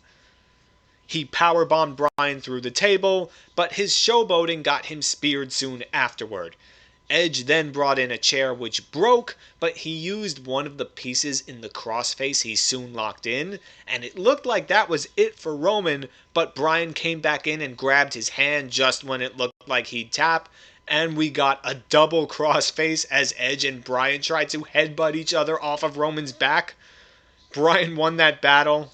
Unfortunately, the match ends in a bit of an anticlimax because it looked like Edge had it won when he hit the concerto on Bryan, but then Jey Uso came back and Roman hit the spear on Edge, then hit him with a concerto and pinned both guys at once. So the ending was disappointing, and we also knew that Roman wasn't going to lose to either of these guys, so that took some tension away. But the character work here was phenomenal, and the action was great, and we had a good build to go along with it. So the WrestleMania 37 main event is ranked here at number 15 because of all of that. The next main event was eagerly anticipated for years. Unfortunately, it wasn't always cool when the wish finally came. Number 14, Once in a Lifetime, The Rock vs. John Cena at WrestleMania 28. Concept: what if The Rock and John Cena had a match? People were asking that question for years. Now WWE was finally answering it. The match was set the night after WrestleMania 27, and The Rock would drop in every now and again throughout the year to help with the build. There was a tease that it would be for the title after Cena finally won it off The Miz, but his reign didn't last long enough, and the tensions between the three of them would finally come to a head at Survivor Series, where The Rock and Cena beat The Miz and R-Truth in the main event, only for Cena to get rock bottomed again. The build gets worse from there. We had that Boston Tea Party where The Rock threw Cena's Fruity Pebble stuff into Boston Harbor, and another Rock concert where he mocked Cena with insults that were much less than what he could have been doing. I really didn't like that part of the build all that much. It tried way too hard. This was a time when Vince was cracking down and scripting and micromanaging everything to death, and it showed. This was my least favorite version of The Rock by far. I actually think Cena did a better job. He said that he had to win the match because The Rock would be fine no matter what, while his life was all about wrestling. For then. This was a good way for him to raise the stakes on his part. The star power, though, is what really saved it for the WWE. This was what everyone had been wanting to see for years, and it showed in the numbers. WrestleMania 28 was WWE's highest selling pay-per-view ever. And the match itself was interesting. It exceeded its build by a lot. The Rock felt like the underdog. First of all, nobody expected him to win, but also he hadn't been in the ring for a long time, so that kind of added to the stakes for Cena. If he lost to someone like that, it would be even more of an embarrassment. Cena got his share of cheers, so the match felt a little like Hogan vs. Warrior at WrestleMania 6. The ring rust, though, it wasn't really there for The Rock. He showed off some good old wrestling moves early. His time away didn't diminish him at all, so Cena had to go for a new strategy. The Rock's technique was good. It was all about endurance from there. The announcers questioned how good The Rock's cardio was. Cena went after the midsection. It wasn't his typical strategy, but since he was the quasi-antagonist of this match, especially since it was taking place in The Rock's hometown, he played a little bit of the heel in this. The Rock came back, went for the people's elbow and failed. Cena regained control of the match and hit the AA, and when The Rock kicked out, the stadium felt like it got hit with a thunderbolt. Everyone was so excited. Then they threw big bombs from there, including a thrilling sequence in the STF where it looked like The Rock had faded. Neither could pin or submit the other as this thing was going on. So the final sequence let you know that it was going to come down to surprise. Cena looked like he won that game by countering an exhausted Rock's flying crossbody into the AA, but The Rock kicked out and again sent the crowd into a frenzy. And now Cena got overconfident. He went for the people's elbow and got ambushed by a rock bottom. That momentary lapse in judgment cost him everything. This match had a compelling concept with a great climax, and that outperformed its ultimately middling setup. That's why it's here at number 14. The next story led to the longest match in the history of WrestleMania, and it delivered. Number 13, the boyhood dream has come true. Bret Hart vs. Shawn Michaels at WrestleMania 12. Concept, fairly simple. Shawn Michaels completes his journey against the best wrestler in the company. Shawn Michaels failed to capture the WWF title from Diesel at WrestleMania 11, and that loss forced a change. He turned babyface. Like Bret Hart, fans came to appreciate him because he was a hard worker who always put on a good performance. He did win the Intercontinental Championship, but suffered another setback when he got beat up in a nightclub in Syracuse, New York, which forced him to vacate the title. Then he got a concussion at the hands of Owen Hart, but he won the 1996 Royal Rumble match, which meant he would get a shot against the person who did what he couldn't, the one who beat Diesel, Bret Hart. Both of these guys were great wrestlers who had the people's respect, so this story was more about the payoff than the setup. It was a simple question: who is the best wrestler? The Iron Man stipulation was meant to make the most of that, so this main event really depended on having a good match. It would get it. Michaels' entrance from the rafters set the tone early and made you think his moment might finally be here. And what I liked about this match is that it sort of had an MMA dynamic to it. Michaels had the advantage standing up, and Bret Hart had it on the ground. There would be times where that would change a little bit, but that was the basic formula. Another thing I liked about this match was that it set up the threat of their finishers early. This match was pretty much the opposite of a Brock Lesnar-Roman Reigns type match. It was all about finding that opportune moment to hit your finisher and avoiding the other guys at all cost. We saw the threat of Sweet Chin Music very early when Shawn Michaels hit the timekeeper by mistake, and that really made the crowd come alive. It got his finisher over so well because the guy had to be taken out on a stretcher. So naturally, Bret Hart tried to keep this on the ground as much as he could. He didn't want to strike with Shawn Michaels.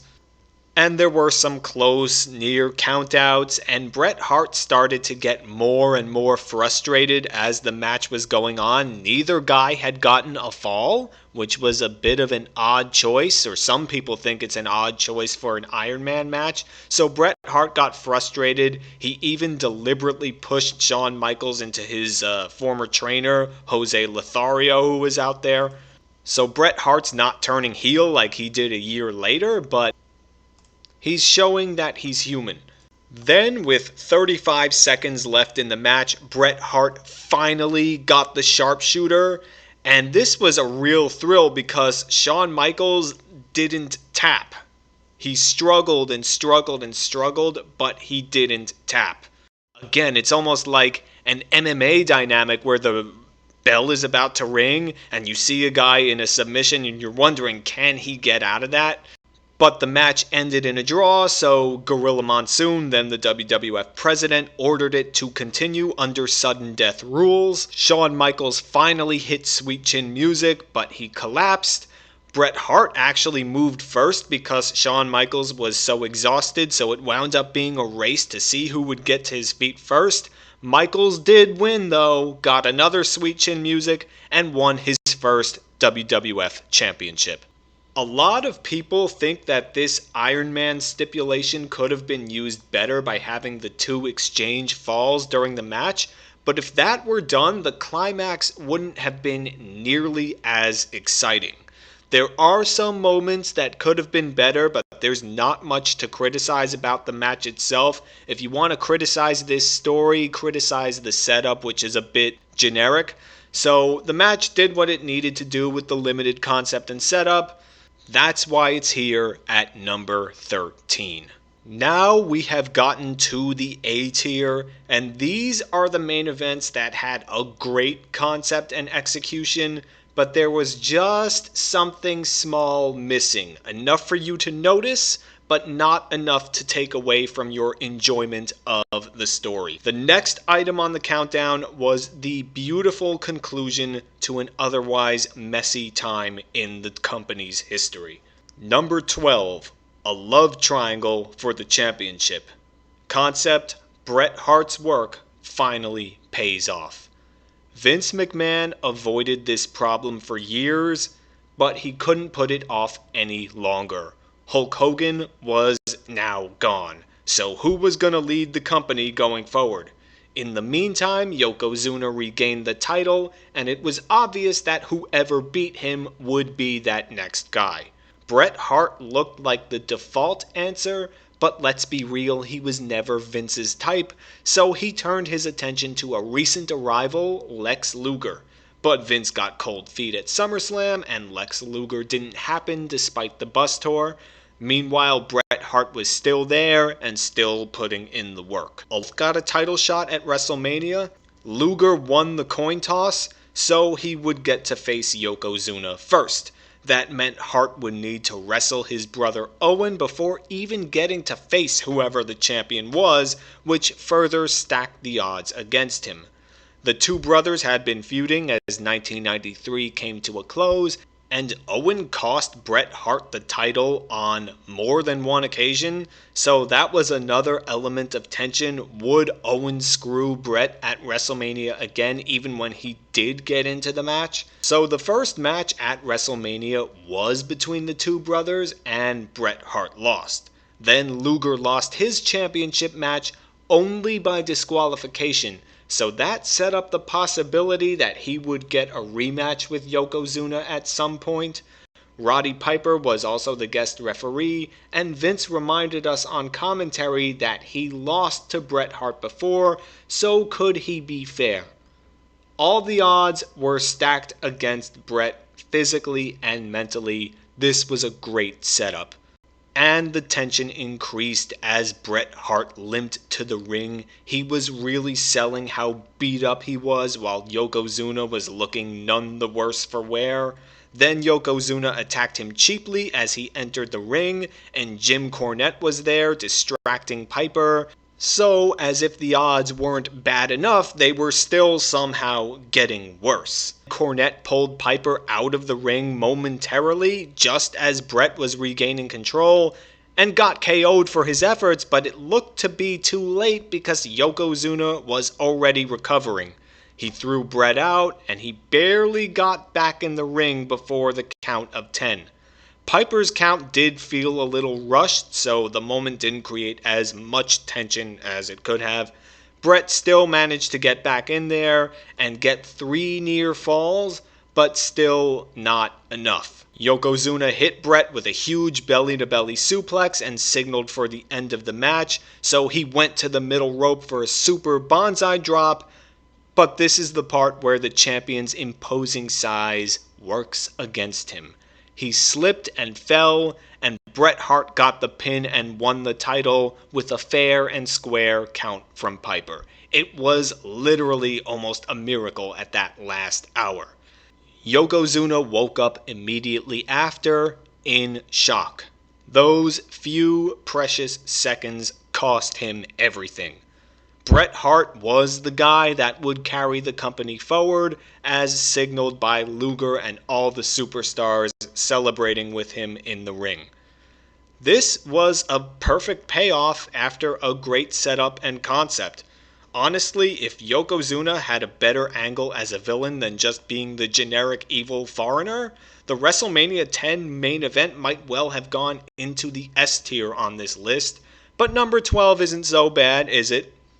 The next story brought some of the most iconic moments in a much better era in the WWE, the Attitude Era. Number 11. Stone Cold beats the Corporation. Stone Cold Steve Austin vs. The Rock at WrestleMania 15. Concept: the blue-collar badass triumphs over his smug corporate boss. Excellent concept. Since WrestleMania 14, Vince McMahon tried everything he could to get the WWF title off Stone Cold because he didn't want this redneck representing his company. He finally got his way in September with a triple threat featuring The Undertaker and Kane. Vince declared that neither brother could pin the other and win the match, so they were both coming for Austin, and they both pinned Austin, which left the title vacant. Vince was relieved, but there was another threat on the horizon that was about to fool us all. The Rock was getting over, and Vince didn't like him declaring that he was the people's champion. The Rock was part of the Deadly Games tournament at Survivor Series 1998 for the vacant title, and Vince imitated the Montreal Screwjob of the year before to award the title to who? The Rock, over his supposed ally, Mankind. They were in cahoots all along. This was a plot twist that really worked. The Rock wasn't the people's champion, but the corporate one. He did what it needed to do by making The Rock into an even bigger bad guy. Meanwhile, Stone Cold Steve Austin tried to win the Royal Rumble, but Vince was there and he put a $100,000 bounty on Austin's head. In the end, Vince won, which was a poor narrative choice because he gave up his title shot the next night. And Austin was given the shot as the runner-up, so what was the point of the Royal Rumble at all? I don't know. Anyway, Austin then put that title shot on the line if it meant he could have a one-on-one match with Vince, which happened in a steel cage.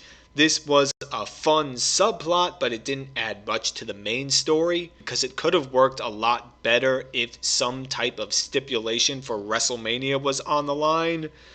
But yes, this was the build where we got the beer truck, so even though it was a bit sloppy, the setup was awesome and more than did its job. You wanted Austin to win and The Rock to lose, so it was on.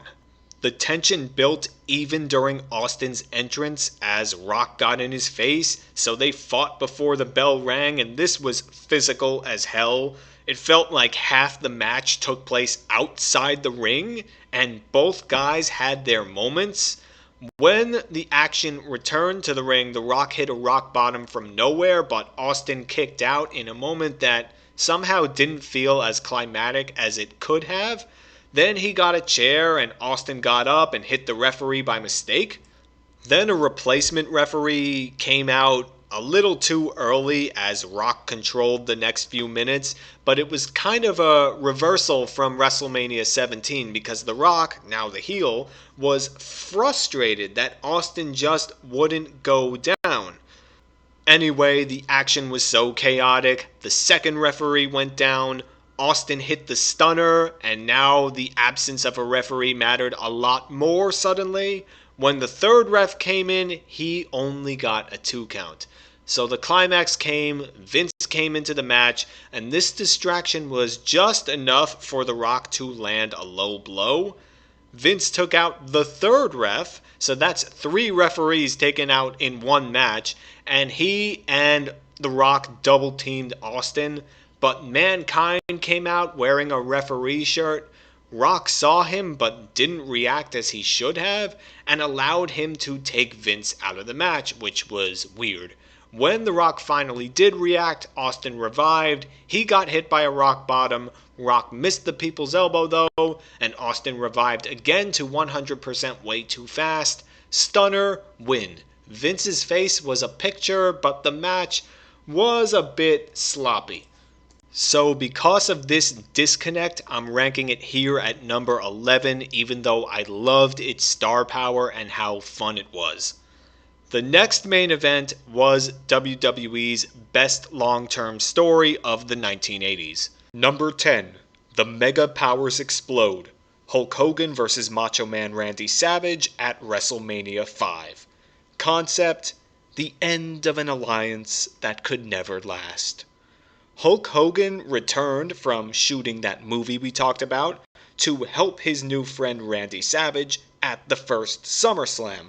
But one of the things he said that night foreshadowed the ghastly truth that this friendship could never last. "When we step in the ring, man, and the lovely Elizabeth is in our corner, she's my lady too, brother."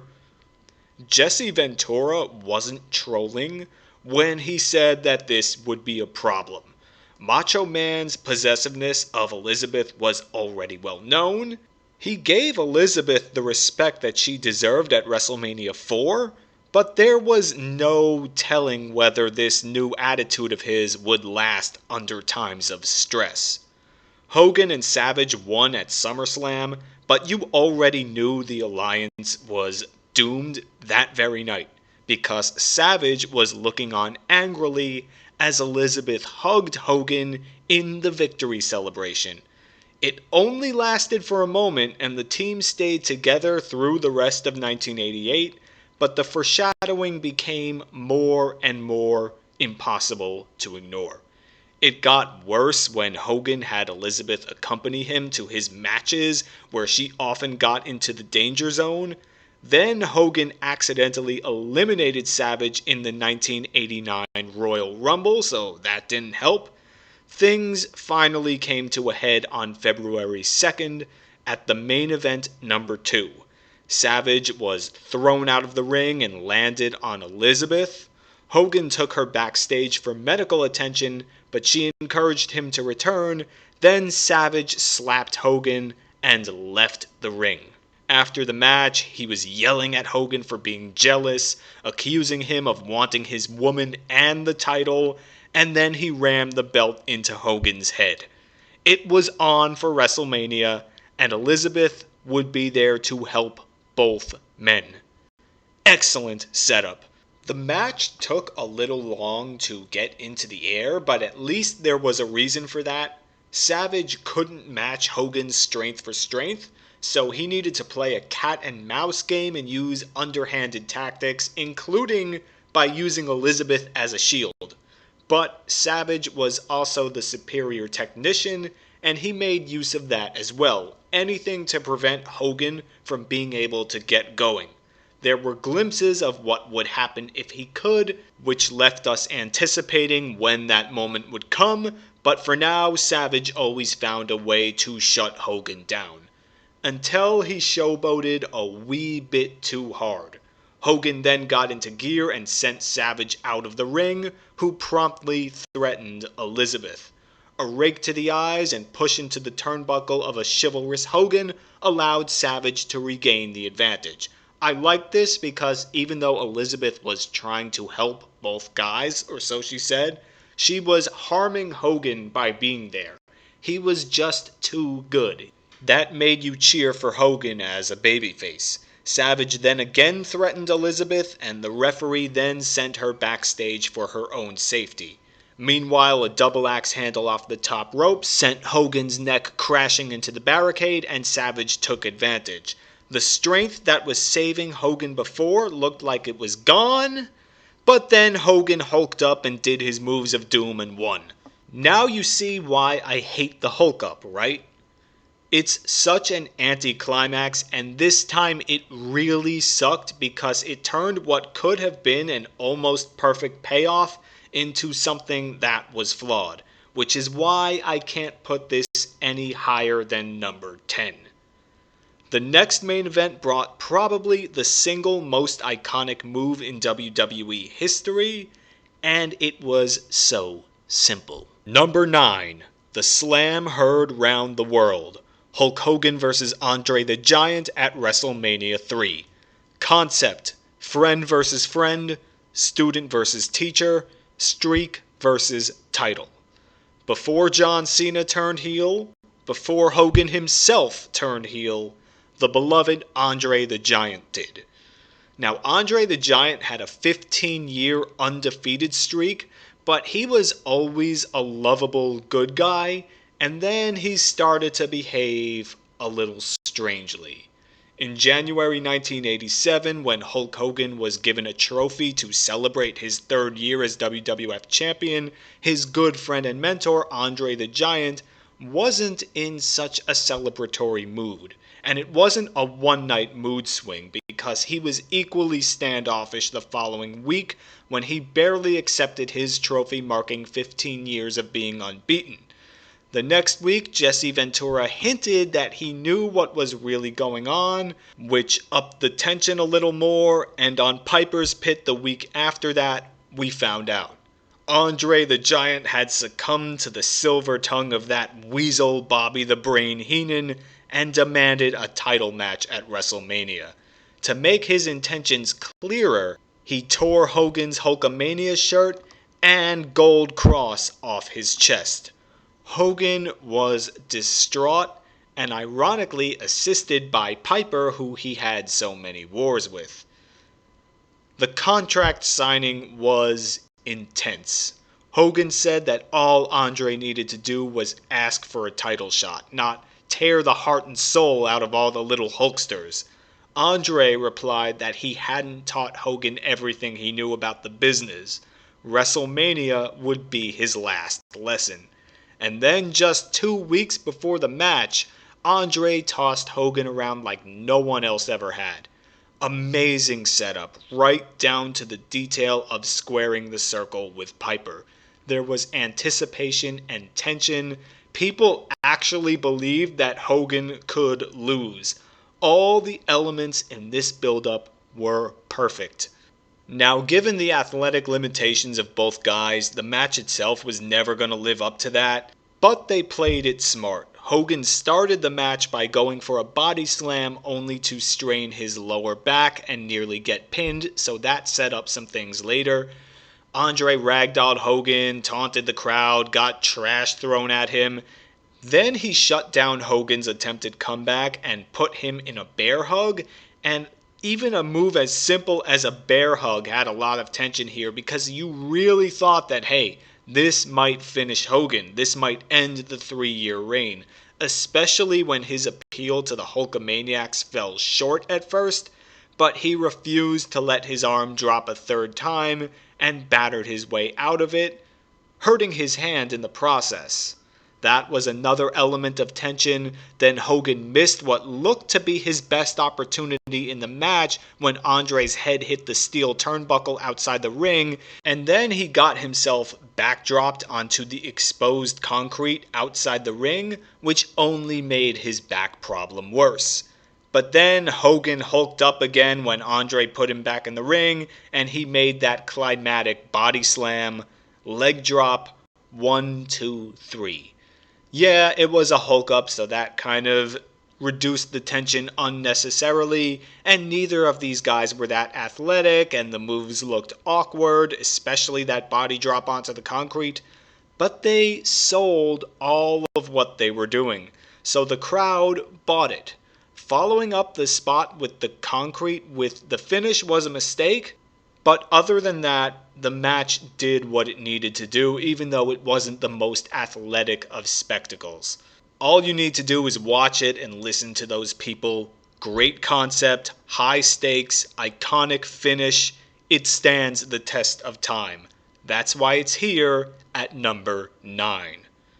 The next main event is so sad. Number 8. Finally, by God, finally. Triple H versus Shawn Michaels versus Chris Benoit at WrestleMania 20. Concept: the Hard Workers' 18-year odyssey finally concludes. WWE avoids talking about the WrestleMania 20 main event for understandable reasons. I will try to avoid praising the winner in any other way than I need to. And it's too bad because this was otherwise a tremendous installment in WrestleMania lore. The story kicked into gear in December when Shawn Michaels and Triple H renewed their feud and had a draw for the World Heavyweight Championship. That led to a last man standing match at the Royal Rumble where they had another draw. It looked like this would lead to a match at WrestleMania to decide it, but there was a loophole. Chris Benoit won the Royal Rumble and decided to challenge Triple H. Shawn Michaels was understandably upset about this, so at the contract signing he sort of turned heel and hit Sweet Chin Music to sign the document himself. This was kinda cheap, but it led to Raw's Sheriff Stone Cold Steve Austin making the triple threat match at WrestleMania. Obviously both guys were targets for Triple H's teammates in Evolution, but the greatest sympathies were tilted to the Royal Rumble winner, which did what it needed to do for WrestleMania. There were interesting questions involved heading into the match. Could the third wheel in this rivalry take advantage of Michaels and Triple H's personal disdain? Could Triple H use his opponent's mutual desire for the title to drive a wedge between them instead? We were going to have to find out at Madison Square Garden, weren't we?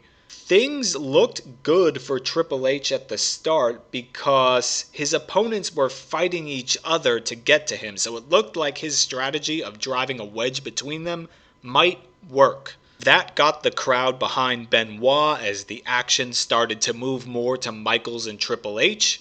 Chris Benoit came back, and it looked like he might have missed his best chance of the match because Michaels was bleeding and found himself in the crossface and was about to tap, but Triple H caught his hand at the last moment, which was a great spot. The home stretch began with a bit of suspense outside that left us wondering who would go through an announce table. Triple H and Michaels actually teamed up to send their opponent through one, so it looked like he was out and they were finally free to settle it between them once and for all. Triple H got bloodied in the brawl and missed his best chance to win after he hit a pedigree and took too long to make the cover, so that left the crowd some hope that Benoit would get back in the match. Benoit reversed a pedigree into a sharpshooter that lasted for a long time, only to get sweet chin music in the middle of the move, which again made you think like he lost his best chance. Could lightning strike 3 times? He kicked out of Michaels' pin, so he was still in it, and the crowd was going crazy with chants. Michaels went for another sweet chin music, but got thrown out, which seemingly allowed Triple H to set up an ambush with a pedigree, but Benoit reversed it into the crossface. Triple H almost got to the ropes. Then he rolled, only to find it still locked in. There were so many chances to escape, so many things that could have gone wrong. But this time, it all went right. Triple H tapped, and we had a new champion, and there was that celebration with Eddie Guerrero and the confetti, all at Madison Square Garden. Iconic moment. I'm usually not a fan of them in big settings, but the WrestleMania 20 main event was probably the best triple threat match of all time. It reminds you of the best and sadly the worst of pro wrestling as a medium. But to be fair to Triple H and Shawn Michaels, we need to judge this main event in the context it was told to us. No one knew what was going to happen 3 years later. It had a concept almost guaranteed to make people invested, a good setup, and maybe the best payoff in WrestleMania history, certainly one of them. That's why it's ranked here at number 8. The next main event was the conclusion of WWE's best long-term story of the 2000s. Number 7. The Beast has been unleashed. Triple H vs. Batista at WrestleMania 21. Concept: the animal Batista rebels against his domestication by Triple H. Setup: by now, everyone, and I mean everyone, was sick of Triple H's reign of terror over Raw. The ratings were falling. I myself was among the people that went on hiatus from wrestling at this time. The problem for the company was that it still hadn't found stars to fill the galaxy-sized voids that Stone Cold and The Rock left. Until now. WrestleMania 21 was all about the future. Evolution was supposed to be about the future, and Triple H was raising a future star, Batista, or so he said for years. Triple H again became World Heavyweight Champion at New Year's Revolution by eliminating his former protege Randy Orton. Notably though, he did nothing to save Batista from being eliminated by that same Orton. Triple H then defended the title at the Royal Rumble, and he once promoted Orton as the future as well, but it was always a ruse. He just wanted to hold the gold. Then Batista won the Rumble match that same night.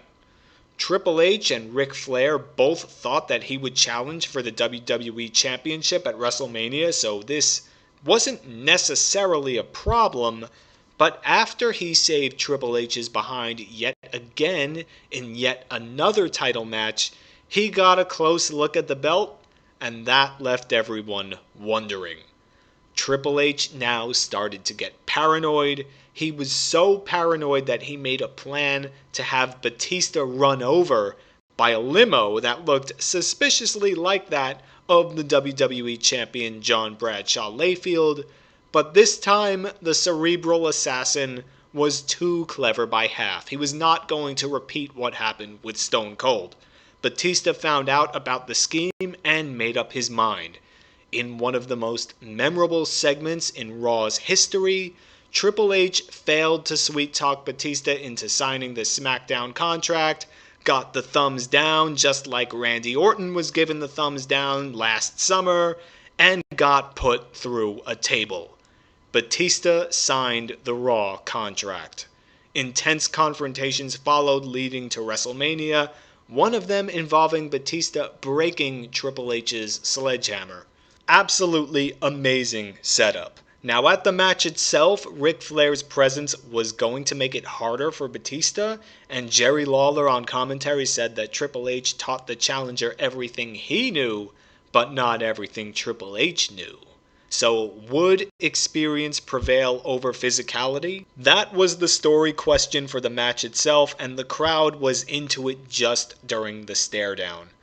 Both guys started slow, testing each other, but Triple H started to take control with Ric Flair's help, concentrating on the lower back, which was smart because that takes away your power. I know that firsthand.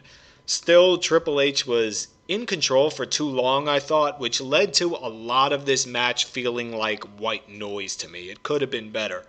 Things finally started to heat up when Triple H ran into a clothesline when he came off the top rope.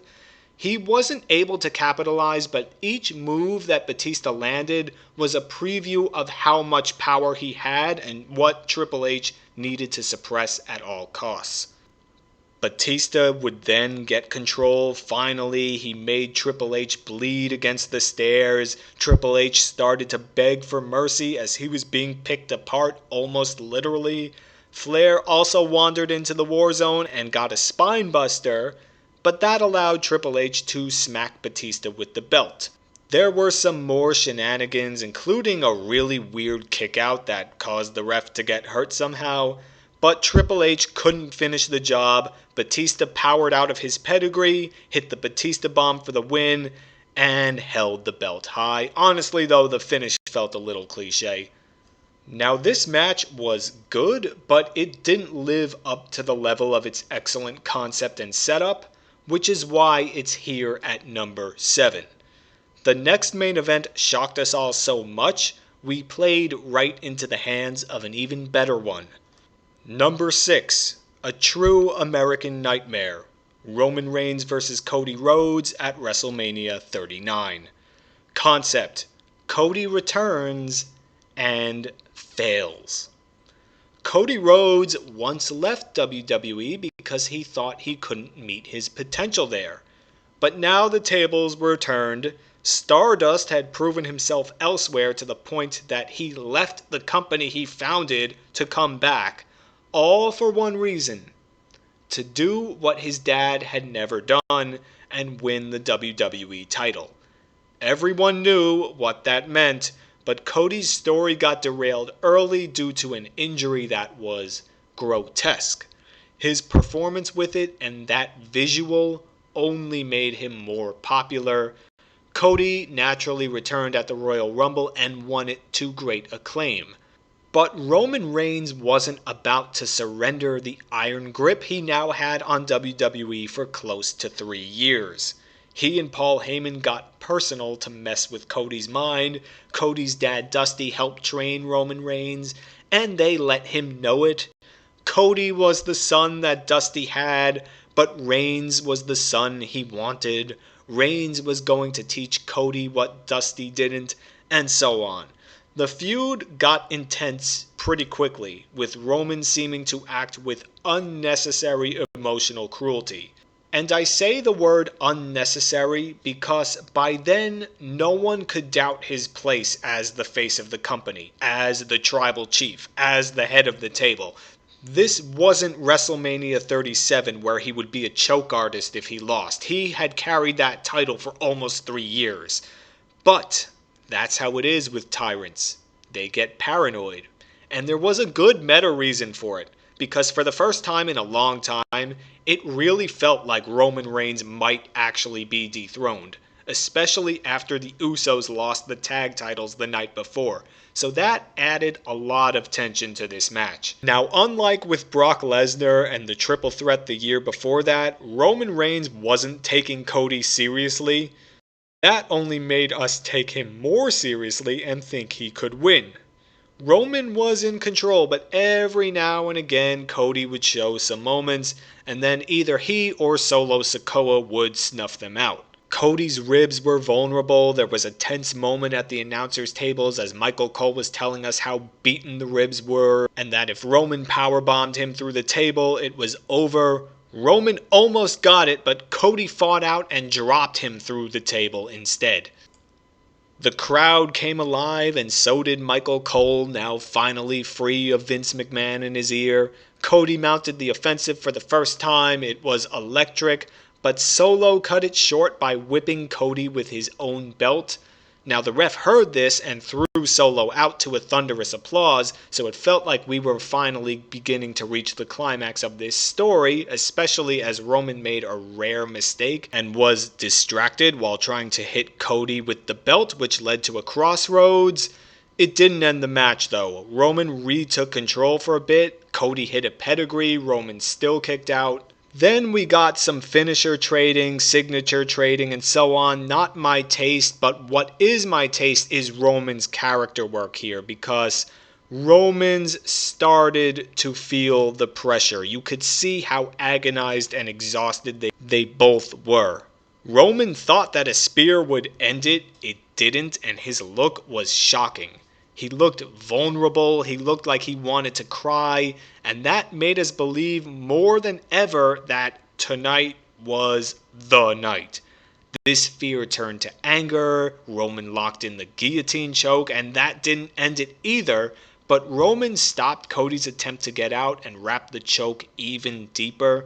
There was a lot of tension here, but Cody finally used his arm to break the hold and started to go ground and pound on Roman, almost like an MMA match. The crowd was rapturous. Everyone believed that it was going to happen.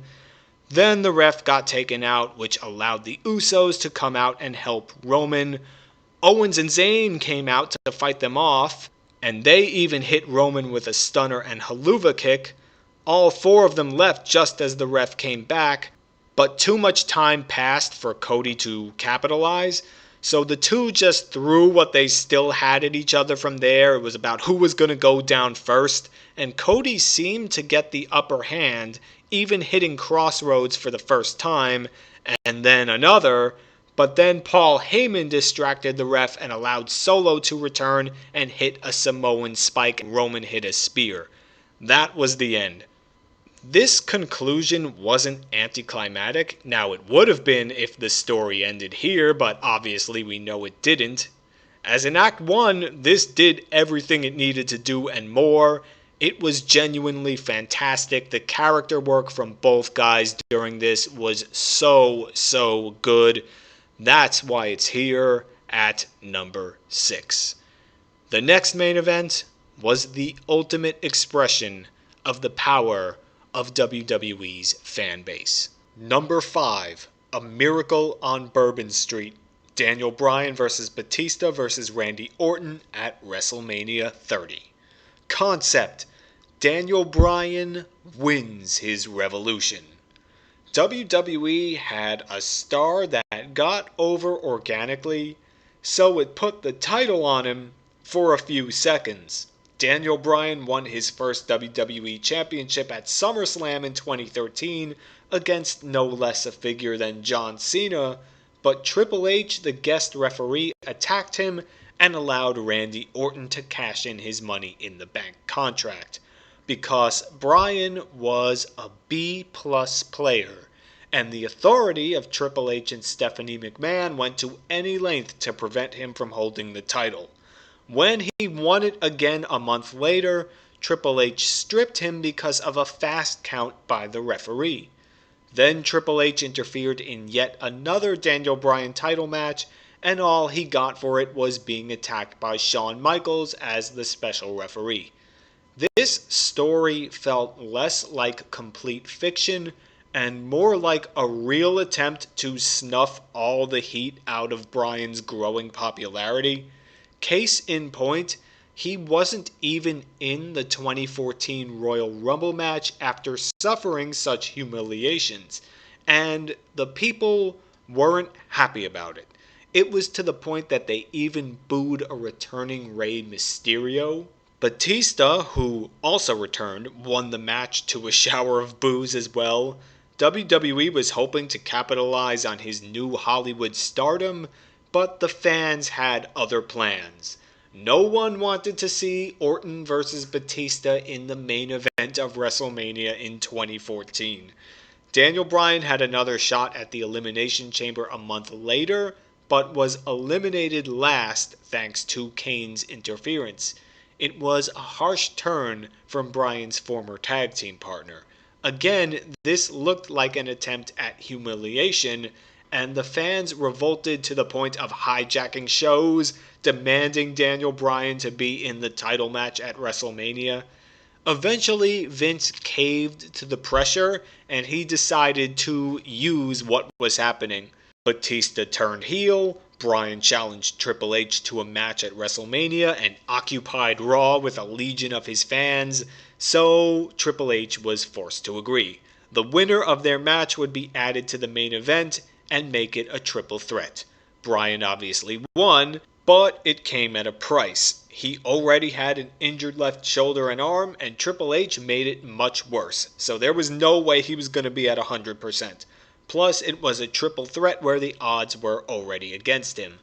It was sort of a mess to get there, but a very memorable one. Rarely does a star get that popular. The meta story became the story, but it was all in such a seamless way that it didn't break the immersive experience at least too much, which is impressive. The stakes were high, the emotional investment was real. Now came the payoff. The first quarter of the match was mostly Batista and Orton because Bryan looked too damaged to take part in it, which is why the crowd erupted when he came back. He had a thrilling offensive sequence that culminated in the yes lock on Orton, but there were other threats. Triple H and Stephanie came in, and that ended what looked like his best chance to win. They brought in their hand-picked referee Scott Armstrong too, just as Batista hit the Batista bomb. But Bryan kicked out and kicked Armstrong too. Remember, no DQ in a triple threat match. Armstrong, Triple H, and Stephanie all went down, and the crowd was going crazy.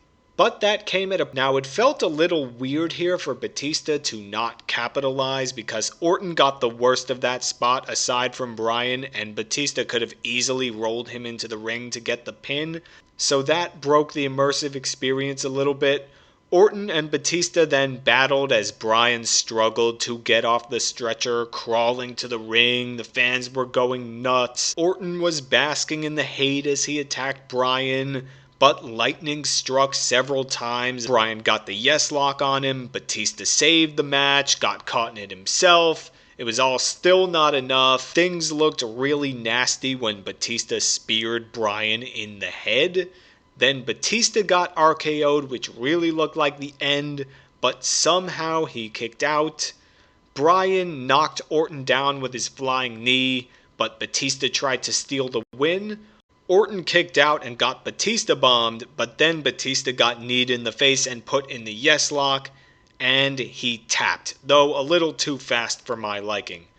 This match was a little over the top in my opinion with all the antics with the authority and all that, but there was high drama, real and fictional, and a great build-up and concept to it. That's why it's here at number 5.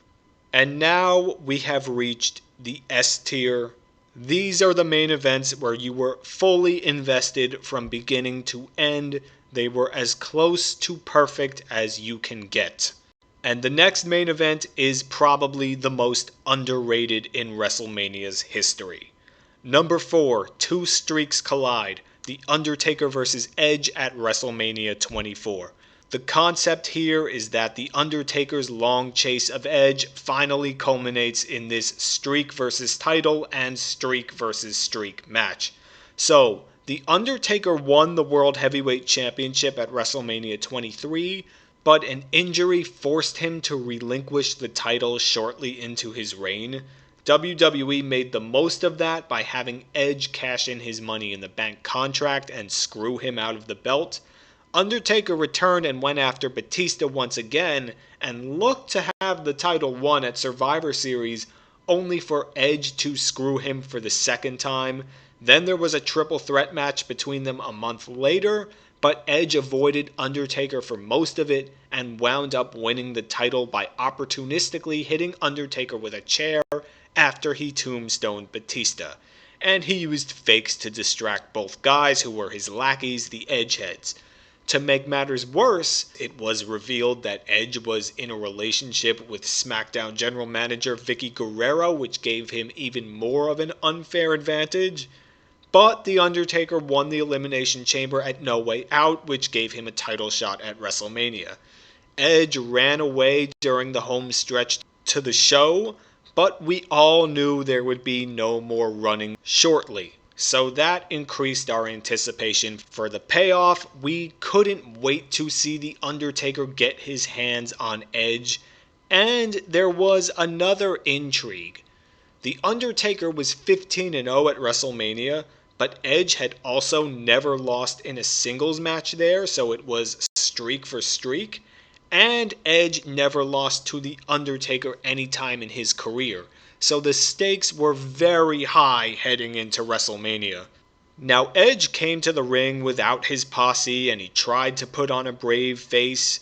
Undertaker didn't even move as he came in and posed, looking like a predator in wait, and used the cutthroat signal just as the bell rang. Great way to build tension before the action starts. The Undertaker had the advantage early, but a weird spot where he went over the top rope began to reverse that, and Edge started to use the layout of the ring and sneaky counters to his advantage. He concentrated on the lower back to take the Undertaker's power away, and generally speaking, Edge had control for most of the match, but he wasn't overpowering the Undertaker. That would have taken you out of the immersive experience. Instead, Edge was sneaky, crafty, he countered the Undertaker's moves, he was playing it smart, he used low blows, he used a camera like he did at Survivor Series when he got the chance, but the knife cut both ways. There was no referee to count the pin after he used that camera, so he might have missed his best opportunity to win the match. Then The Undertaker countered Edge for once, tombstone for tombstone, which led to Charles Robinson running down the long entrance ramp to count the pin, which is a meme that still lives on to this day. He was too slow though, Edge kicked out. Then the Edgeheads came out and Undertaker chokeslammed one onto the other, which was cool, but that led to him getting speared. Undertaker kicked out, which sent the crowd into a frenzy. Then Edge hit a second spear, but that was a mistake because The Undertaker countered it with Hell's Gate. Edge couldn't get out of it. This was the one move he couldn't counter. He had to tap, and The Undertaker went 16-0 and won the title. There's nothing bad to say about this main event. Everything was as close to perfect as you can get. That's why it's here at number 4. Now, before we get into the top 3, I want to give a shout out to one of my biggest supporters, Julius Tillery, who just released a new music video, House's Edge Rundown Broke. You're seeing some clips from it now. You can click the card above to go to that video once this one is over, and I will link his info in the description. Now, the next main event is the one that made the Attitude Era. Number 3, the Austin Era has begun. Stone Cold Steve Austin vs. Shawn Michaels at WrestleMania 14. Concept: the Rattlesnake and the baddest man on the planet dispatch the corporate stooge. With Bret Hart's departure for WCW imminent, Vince McMahon pulled a fast one and changed the title into Shawn Michaels' hands without Hart knowing beforehand. And so the evil Mr. McMahon was born. Michaels was the champion, but Stone Cold won the Royal Rumble for the second year in a row, and he was gonna get his title shot this time. But there would be someone else involved. Mike Tyson was at the Royal Rumble, and then Vince trotted him out on Raw the next night looking smug, looking triumphant. Austin came out and ruined it all, so now there was a huge amount of badly needed mainstream attention for WrestleMania 14. Tyson was gonna be the guest enforcer in the title match, but Shawn Michaels wasn't overshadowed, and mysteriously Michaels challenged him, which only led to a reveal that they were aligned. The DX shirt Tyson secretly wore gave that away. So all the odds were stacked against Austin, even though he was far from the typical lovable underdog. He was just the badass being treated unfairly by the evil corporation, and all McMahon cared about was the press he'd get from Tyson. It was subtle, it was relatable, contrary to how in your face it would be later on. Mike Tyson came out to the ring at WrestleMania with his DX shirt and DX theme to let us know the fix was in, just like it was in Montreal, so that was a good way to create tension. Michaels being with Triple H in China added more. The crowd roared for Austin before the bell rang. Tyson even swiped at him. This felt like it was going to explode. Michaels tried to stick and move early, but Austin got to him and actually yanked his pants down. There was some brouhaha outside the ring where Triple H responded by throwing Austin into a barricade. It wasn't quite explained why this didn't cause a DQ, but Triple H and Chyna were ejected, maybe a little too early. Fortunately, there was a good bit of foreshadowing because their encounter with Tyson, Triple H and Chyna's, didn't look 100% friendly. Michaels tried to take advantage of the chaos, but Austin was such an explosive force that he just couldn't, and it was awesome until he got smacked with the bell, that is. At least we were told that the ref didn't see that one. Tyson did, but he didn't do anything about it. After all, he was on Michaels' side, right? Michaels finally had control, slammed Austin's knee against the turnbuckle and went to work on it. Tyson even got involved, sending Austin back into the ring, seemingly to let Michaels hurt him even worse, which he did with a figure four, using the ropes as the ref's back was turned no less, because he was confident that Tyson was on his side. After all, he was allowing all of it, right? Austin reversed this, but it looked too late. Then the ref got taken out just as Austin started to come back, but Michaels got control again and hit the diving elbow. Sweet Chin Music was looming, but Austin reversed it, went for the stunner. Michaels reversed that, but Austin countered Sweet Chin Music again and got the stunner. But no referee. Enter Mike Tyson, who shockingly counted the 1, 2, 3. So we were building up to this all along. It was a bait and switch the whole time. That's why he allowed some of the shenanigans. Because what did his permissiveness do? It allowed the match to continue and Austin to win the title. Then Shawn Michaels got up and asked why, and got a right hand to the jaw. Mike Tyson and Stone Cold Steve Austin celebrated in the ring with the championship held high. This was just about perfect. It was the best way to have celebrity involvement in wrestling. The WWF had finally found its next megastar. The ref felt a little permissive with what he allowed to go on, but that's not enough to take a point off of this. The next main event finished the best long-term story in WWE's history. Number 2, Cody finishes his story, Roman Reigns vs. Cody Rhodes at WrestleMania 40. Concept, a Rhodes finally wins the big one against no less a figure than Roman Reigns. I don't believe for 1 second that Roman Reigns versus The Rock was the original plan for this event. There's no way that Triple H planned to end things between Cody and Roman the way that it did, with so much left in the air. Cody winning his second Royal Rumble in a row was more evidence for this. Roman Reigns didn't think much of this at first. The Rock came back dramatically on day one, and they wanted to have their mega match.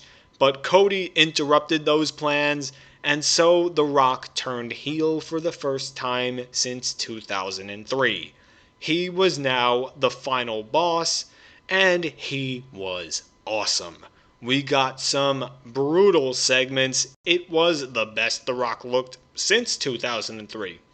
Who could forget that beating he gave to Cody in the ring? And it all made sense. Since The Rock was now on the board of directors of WWE's parent company, he could do whatever he wanted. And he had Cody agree to WrestleMania plans that were all in his and Roman's favor. If he and Seth Rollins beat them in a tag team match on the first night, all interference would be banned from ringside on night 2. But if they won, it was bloodline rules on night 2. Anything goes, and The Rock made clear that as a board member, he'd make damn sure Cody never got a shot at the title again if he failed. Naturally, Cody and Seth lost on night 1 because The Rock got to do what he wanted and constantly changed the rules. Cody's screwed, Michael Cole said dramatically as night 1 of WrestleMania 40 came to a close. But bloodline rules didn't mean everything The Rock thought it did. Just the entrances on night 2 were a triumph. This was a huge match that everyone was excited for. The stakes were so high. Both guys had their share of moments, although Roman generally had the advantage from the beginning. His character work was again incredible, from his expressions to the things he said during the lulls in the match, which actually made them feel not like lulls, they felt important. The best of those moments came when he hit Cody with the crossroads and then mocked it after Cody kicked out. "That move don't beat nobody," Roman was mocking. Unfortunately, everyone was waiting for the inevitable interference that would come with the bloodline rules stipulation, so that took away some of the tension in the early going because we knew the match wasn't going to end before then. So the moves, the things that we were seeing, it lost some of its urgency. In that regard, it was a mistake to not have Roman just come out with the bloodline flat. Cody survived everything Roman threw at him, and he had the champ in trouble by paying him back with his own move, the spear, and then a crossroads. Naturally, Roman kicked out, and that's when the interference came. First, it was Jimmy Uso to interrupt the second crossroads in a callback to last year, but bloodline rules proved a double-edged sword right away. Jey Uso came out and took Jimmy down, and the shenanigans got crazier from there. Things got really urgent. Roman hit a spear, Cody kicked out, then he broke Roman's guillotine and speared him through a barricade. Then he hit 2 crossroads in the ring, but exactly like the year before, Solo Sikoa interrupted with a Samoan spike and pulled Roman onto Cody. Cody kicked out, so Solo shouted at Roman to finish Cody's story, and they hit him with a spear and Samoan spike at the same time, and Cody kicked out of that too. And then came John Cena to the rescue, and for a little bit of revenge on Solo, with an AA to Roman Reigns just for good measure. And then who else would confront him but the final boss in a callback to WrestleMania's past? Rock bottom, done. The Rock was then about to whip Cody with his belt again, but Seth Rollins came out in Shield gear and to the Shield's theme. Rollins tried to sneak on The Rock, but Roman stopped him first. Not to worry though, the Undertaker got that job done, and then he was gone. Now Roman and Cody were exhausted, they crawled to get to a chair. Roman won the race, but he decided to hit Seth first because he still couldn't forget that day 10 years earlier when Seth did the same thing to him. Seth was, as he said, Cody's shield. Roman unwisely kept his back turned to Cody and threw his weapon away.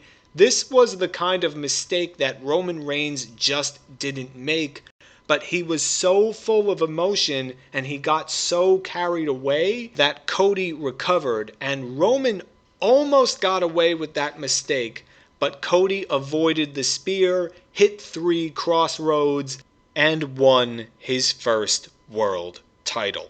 The place went absolutely nuts, and although this was a little messy, none of it felt convoluted because everyone that interfered in the match had history with Roman and the bloodline, and the emotional investment was so deep that it would take a huge flaw indeed to mess this story up.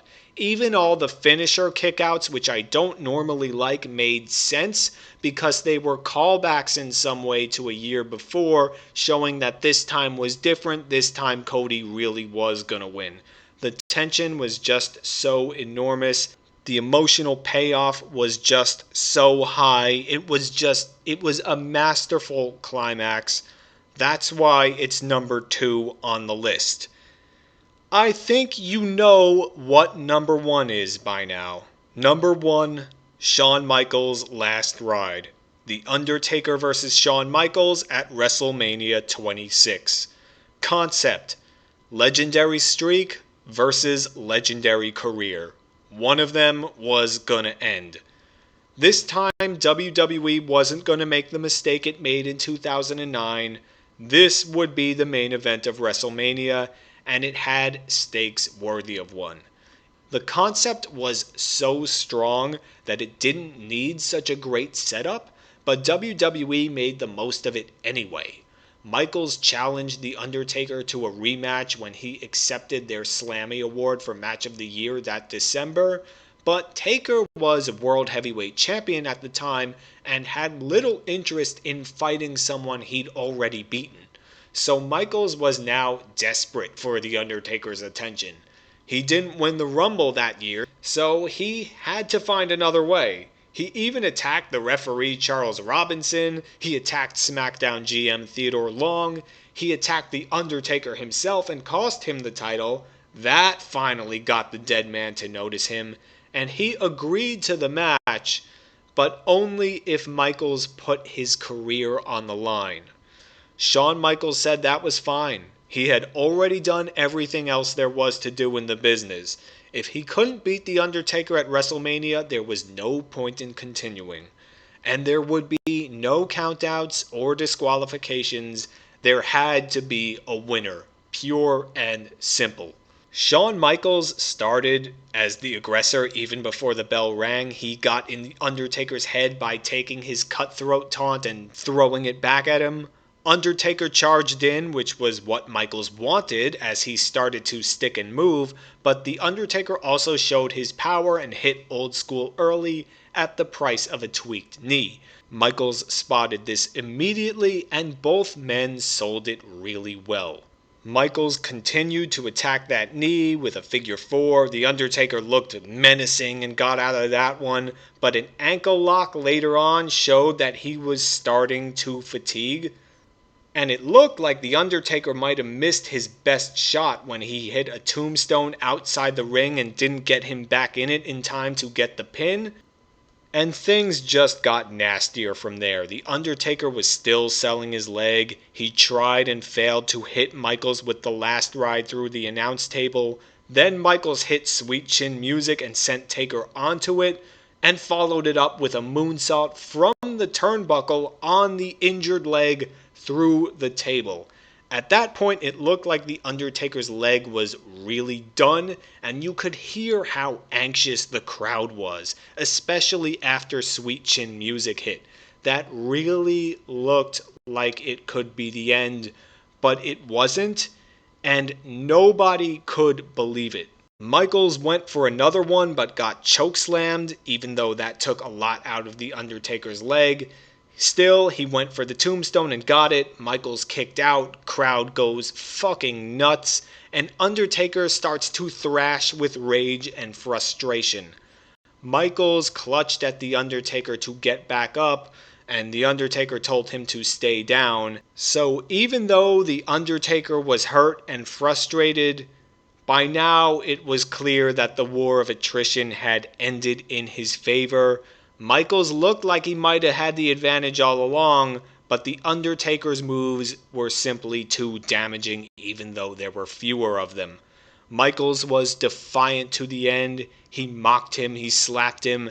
That led to a second rage-filled tombstone and the end of a career. I do wish the tombstones did more damage to The Undertaker's knees to go with the theme of the match, but that's really the most minor of all complaints. It's more like a suggestion. This main event had a perfect setup, concept, and payoff. Normally, I hate so many finishers, you know this by now, but these are the settings where that stuff makes sense with stakes like this. It worked, it all worked. It's why the WrestleMania 26 main event is here at number 1 on the list. And if I couldn't even get Cody Rhodes versus Roman Reigns at WrestleMania 40 to surpass it, I don't think anything ever will. But what would your list be? Where do you think Cody versus Cena this year would wind up ranking? Let me know in the comments to help the channel grow. Thanks to all my channel members and Patreon supporters. Until next time, keep writing and keep fighting and enjoy WrestleMania, guys.